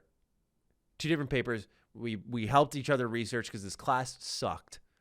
Our papers were close, but I thought pretty good. What was very interesting is afterwards, professor approaches me, not my friend, but me. My friend gets a C. Let's start with that. My friend gets a C. I got an F. I'm like, hold on. We had the same sources. We had the same, like, something's wrong here. So I got accused of copying from my friend and plagiarizing. And she was like, I'm not going to tell anyone, but you need to be better than this. And I was like, what the fuck? Because here's the thing, right? Made my bed, I lie in it, right? I made the mistake of working with someone instead of just doing it on my own. Sure, right. I'll pay that price. What was fascinating is that my friend got a fucking C for the same shit. So I felt like, you know what, maybe I had a target painted on my back and she just saw the moment, right? Right. She saw the moment to strike. Because by all actuality, she was just going off of no evidence, pure assumptions, and us sharing the same work. I was like, wow, okay, fair enough. That was my lesson there. I was like, I will never do that again. And I didn't for the rest of my college career up until I got my degree. And I was like, boom, we're done, baby. Let's move out of here. But I thought this was a nice, interesting story to share with people that your boy was not the best student at times. I cleaned up my act in college after that, but I was not a good student. So dude, I sucked ass. I was a horrible student. That was when I was like, 18, 19? Yeah. So like I was like very much like I don't even hide it. Like I think I'm a smart guy, but I don't hide that I was like a very much B, C student. And it wasn't until Senior year of high school, I really buckled down. I did well there because I knew it was at the end. And then after that moment in college, it wasn't like a wake-up call. It was more like I know I'm better than this. I know I'm a smart guy. I know I don't need to like work alongside my friends to create my homework and submit something. And so from there, I was an A student, but it required like a true application of myself, which was pretty difficult to say the least. But yeah, I don't know if that was a funny story, but like, yeah, I definitely fucked up at one point. All right. Cosmic Nomad's up next. Hello, gentlemen. Quick story before my question. I got COVID back in January. Me too. I'm sorry to hear that. And it sucked for a little, but thankfully I recovered quick. That is great to hear. So I still had like a week or so of time off. So I used that time to plow through Valhalla. And even though I enjoyed it, I don't think I'd ever replay it. Anyway, I know some people have asked when you made something good out of a bad situation. So I have a slightly different question here. Have you ever had a lot of free time to do with whatever you wanted, but you wasted it? Everything lined up. You didn't have anything to do. You had a whole day to yourself, and you didn't take advantage. Yeah. I've done that where I've had time. It's like, I'm going to play this game. That day comes, and you're like, I don't feel like playing a game. Mm-hmm. That happens actually regularly, is that I'll plan on playing a game, and then the time comes, I'm like, I don't feel like doing that. Yeah. And then other times when you want to play the game, you're not able to. Mm-hmm. Like you have something else you got to do or whatever. I think for me, the kryptonite is this cellular device right here because I will have that time and I will shave it right off. I've done that. It's so annoying. I've looked at my hours on my phone, and obviously it's like exaggerated because I'll sit here with like Discord up and it's saying I'm on my phone, which technically I am, but I'm not like engaging with it, staring at it and all that shit. But yeah, you're using it as a tool as its intended purpose. Right, exactly. But like I've looked at my Twitter use and stuff and I'm like, fuck, like this is so bad, man. So for me, that is my big siphon for sure. All right, we only got 2 more, Dustin, and we can go get some food. Let's do it. Let's go. Brandon Stark's up next. Howdy, gents. I'm a marketing student in college right now, and it's always been kind of a pipe dream to work in the industry. Just to arouse my curiosity, is there any good jumping off point you'd recommend to learn more about how the video game industry as a whole, or just marketing, works? Most of what I understand comes from you 3 and Angry Joe. Thanks for always keeping me entertained, and keep up the great work. Thank you, Brandon. Happy to answer this one. Do you have any general suggestions for Brandon on how to get kickstarted? The biggest way that I just started learning about the industry was just like, I don't know, charting my own path. Mm-hmm. Me and Ben and Brandon started our own website. Ben had experience, but I didn't, and Brandon didn't. And we just like learned as we went by covering games on our own, and then eventually figuring out the PR, song and dance, and then the event, like covering PAX. We made so many mistakes. Right. But we didn't have anyone to show us what to do, which, I mean, what you could maybe do, depending on marketing, you're in market. I don't know if you want to do writing or if you want to make videos or whatever, but there's plenty of outlets that here's the thing. There's some people that are like, you should never work for free. I'm like, I agree with that if you're good at something. But if you're trying to figure out if you're good at something, then volunteer for a small video game website to do some articles. If they're making a shit ton of money off your product, which if they're a small video game website, they're not. That's the thing with HP. Like, no one got paid at HP at all. And what was known? It was known that was like, we're doing this because we're passionate about it and we want to make a name for ourselves. And everyone was cool with that. Everyone was on board. It was like understood. I feel like that's fine. If that's the idea behind it. Now, obviously that's different now because of Patreon. But at the time when we were starting, there was no money and changing of hands, and we were all idiots who had no clue what we were doing. So, find some other idiots and do something, and eventually you won't be dumb anymore. Yeah. I for marketing in particular, I don't know if I have a good jumping off point for you, Brandon, but I agree entirely with what Dustin said, which is that I don't think there's this sure shot, like, here's a book, read it, you'll know what you need to know. A lot of it, sadly, is kind of just drawn from experience. I do think there's a degree of sidestepping. So getting a job marketing somewhere else and then saying to a company, a game company, like, we'll do marketing for you, and sort of joining their team over there. I think that's entirely possible because I don't know if they hire you off of your video game expertise or your ability to market, which I think is more important because that is the revenue generator. So I would say that would be my suggestion for the pathway, because that's the only way you'll learn is by doing something. I wish I did have a better answer for you. I hope that is enough, but I would say the sidestep approach is totally plausible here, where it's a lot more difficult in other regions of the industry, for sure. Because just like Dustin, when I hopped into this thing, I still don't know what I'm doing, right? It's just like it's kind of aimless in a way. Right. There's definitely books out there that you can read about the video games industry in general and learn about like development and whatnot. But I do think one thing I will throw out there is we had a write-in for Defining Duke, which was about someone did a cold email to Phil Spencer, and long story short, he actually answered them and tagged a recruiter, and it was pretty cool of him. Maybe reach out to someone in the games industry, like someone who does marketing, whether it be through Twitter, like, hey, I'm aspiring, I want to know about your path. Like, there are a lot of people, I know the industry at times gets a bad rap, like it's very cliquey and stuff, and I think it is, and a lot of people don't want to admit that, but there's a lot of great people who just have no problem telling you their trade secrets and stuff. Like, I'm one of those people who, like, when you get in a call with me, like, yeah, I'll let you know everything. Like, I don't hide things. I don't act like, ooh, I gotta like not tell you some of my secret techniques. It's like, no, you want to do this too. And right. And so, yeah, try to reach out, an email, a DM, and ping some companies, man, about that stuff. Not companies directly, but like they're on Twitter. You'll see in their little bio, it'll be like Xbox marketing manager or whatever. And it's like, hit that person up, see what you can do about that, and how to crack that part of the industry. Just don't cold DM someone asking for a job with no resume. Yes. Sorry, I don't think I made that clear. Yes. Yeah. It's fun, dude. That's what I wish people would do, is just ask me like, hey, like you said, like advice, or want to know more about how we do what we do. That's fine.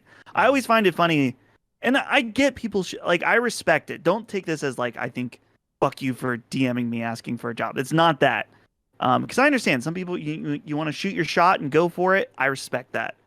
But I find it interesting when people will DM me, ask for me for a job when we're not hiring, and not include a resume even on top of that. I'm like, what?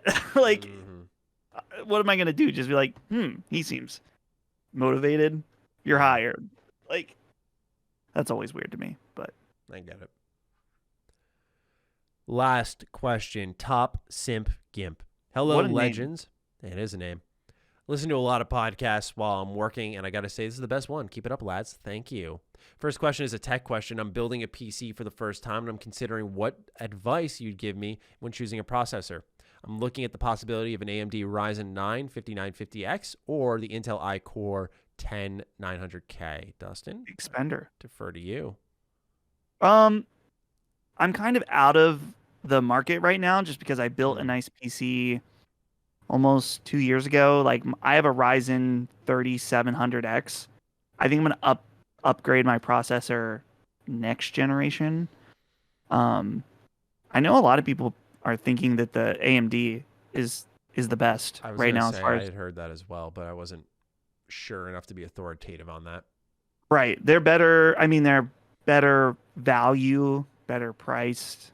And so I'm not totally sure, though. Like I said, I haven't been following that as much. But there's so many great content creators that cover that kind of stuff, whether it's Linus Tech Tips is a big one that I watch for a lot of stuff like that. So, but there's tons of them. So, yeah, I'd say look into AMD personally. Yeah. Also, Maddie, I'm just wondering if you're still in regular contact with Lone and Noah, and if there's a possibility they could both make a guest appearance on the show in the future. Many thanks. I am in contact with them. I talk with Lone every now and then. I talk with Noah most weeks. As for them coming on the show, Lone I've tried in the past. He just really can't because of his position as a community manager at Bethesda. Almost think it would be a little too casual and wouldn't end up well for Bethesda. Although Pete Hines has showed up on shows, so maybe it's just something with Bethesda Australia. I genuinely don't know, and I don't pry because it's not really my business, and Lone and I are still friends, and that's what matters. I know Noah would be down, but I know Noah's not like – he's into gaming, but I know he's not like as big into it as he was when we first started the show, so I don't know how interested he'd be. But what I always envision is when I bring one on, I want to bring them both on, whenever that may be. But it's something I've talked about. It's something I've looked into. It's not like I haven't tried. It's just kind of like – I saw Lone the other day tweet. He was like, I miss podcasting. I'm like, yo, don't do this to me, man. I was like, I got a podcast for you right here.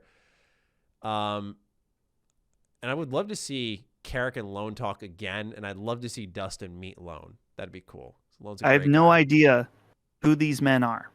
Lone is I mean, I've heard you talk about him. Yeah, Lone, senior community manager, Bethesda, Australia. Noah's just one of my close friends in real life that joined me on this little adventure. And yeah, I would love to do something like that. It's just like, also I have to say to the audience, like, it was an era of our podcast. That's kind of what I love about this is you and I can sit down and do this. Me and Karak can sit down and do this. I can sit down and do this. A lot of people demand like it's a specific cast. Part of the DNA of H.A.M from its very beginning was an ebb and flow. Like there were episodes where it would be like not me, it would be Lone, and he'd bring on like Nova Beam and other guests of his choosing, and there'd be times like Noah hosted. Like there was just we've run a fluid show since day one. Like that's always what it's been about. And I understand because many are coming from like Defining Duke and Sacred Symbols, so they're kind of expecting this more like rigid Matty Collins style podcast like we run over there, where it's like, this is this section, this is that section. This is a lot more loose, and so that was like an era of H.A.M. This is an era of H.A.M, and like I'll say this at the front of one of these shows just to kind of make sure more of our audience catches it. But like, yeah, I want to emphasize how important it is to continue to embrace what we're doing here, which is what we were doing back then. It's just with different hosts. So thank you for the write-in, and Dustin, it's now 8:12. Time for us to get some food. I can feel myself fading. It's disappointing because the Asian place I mentioned, I didn't realize they close at 7, which is really early. Yeah. 8, like, I would have felt bad because that's on me. This episode, we joked that it wouldn't be this long because Karak wasn't here. But right. Here we are at almost the 3-hour mark.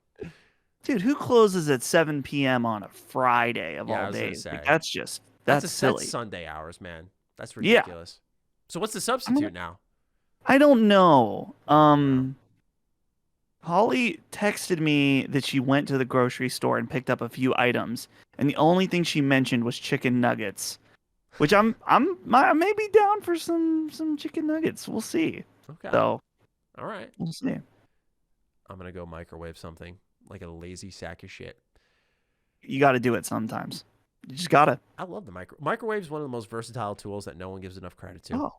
Of course. There's so many things that you can make without jeopardizing the quality of your meal that just people don't know about. I'm a microwave connoisseur. We'll talk about it on another episode. Dude, well, I got it. Dude, you've opened up the microwave take. Here's the thing. One quick thing. People shit on the microwave, but then they'll throw something in for 3 minutes and then come out and be like, "Oh, why is this dry?" Or why isn't this good anymore? It's like you got to maneuver things correctly, whether it's putting saran wrap over, mixing things up, whatever. It's not just like a press a button and go necessarily. Yeah, man. I 2 things I have for my microwave. One I don't use anymore. I used it in college a lot. It was called the Egg-tastic or something, and you would like crack the eggs in this ceramic jar. You could throw it in the microwave for like I think a minute, and it would scramble your eggs, and you'd literally dump it out and it'd be scrambled eggs. It was fucking incredible. Huge asset in college on those quick mornings. You're like, I gotta go, but you have a nice, healthy, balanced breakfast. Tasted just like they came off the frying pan. Other thing, Fasta pasta. I use this to this day. It's a plastic tub. You pour some water in it. You take your pasta, and it fucking boils it in the microwave. I put it in the microwave for like 15 minutes and it boils it. And you pour it out and it's just like it came off the stove. But people will disrespect the microwave. And it's like, look, I get it, right? You want to be culinary. You want to be all fancy schmancy. I get it. I respect it. I admire a good cook. But man, if I can make it that fucking easy, why wouldn't I? Because I want to make more dishes for myself? I'm going to be judged. I'll use my microwave for that. Thank you. Matty, I may be purchasing a Fasta pasta now that you've enlightened me about this. This sounds incredible. I'm looking at it right now. Dude, Dustin, Holly will love you for this. You'll come out and you'll be like, babe, we're getting pasta tonight. She's like, where at? You're like, microwave. What? You're going to bring out this beautiful boiled pasta that it'll bend everyone's minds. That's the thing, right? This is your Friday night tool now. I would highly recommend looking into it. And it's not just like spaghetti. Throw macaroni in there, man. You can make whatever you want. Yeah. I think it looks very appealing. And it's cheap. I think it's what, $15, $20? $15. $15. Can't go wrong, right? Can't go wrong. We got to put this at the front of the show. I want to take this and just put it back at the front of the show. I want to see if any other people are microwave connoisseurs. Anyway, big thank you to all of you who have listened this deep into episode 305. We appreciate you and your time. We hope you enjoyed this episode of Hot Takes, E3 predictions, and microwave support. Dustin, I'm burping before I had my food. Any final thoughts? Not really. It was a good show. Good to talk about E3. Very exciting. Yeah, man. And it's been good. And next time we get together for H.A.M Radio, it will be to talk about what happened at E3. So it'll be a good time, and we hope you all look forward to that. Sorry for the gaps in the show, but it's just, honestly, this coming Friday would be a complete waste of a show. So we're going to be proactive and do something about it. All right. Talk to all of you very soon. Thank you so much for supporting the show. Take good care of yourselves. Peace out. See ya.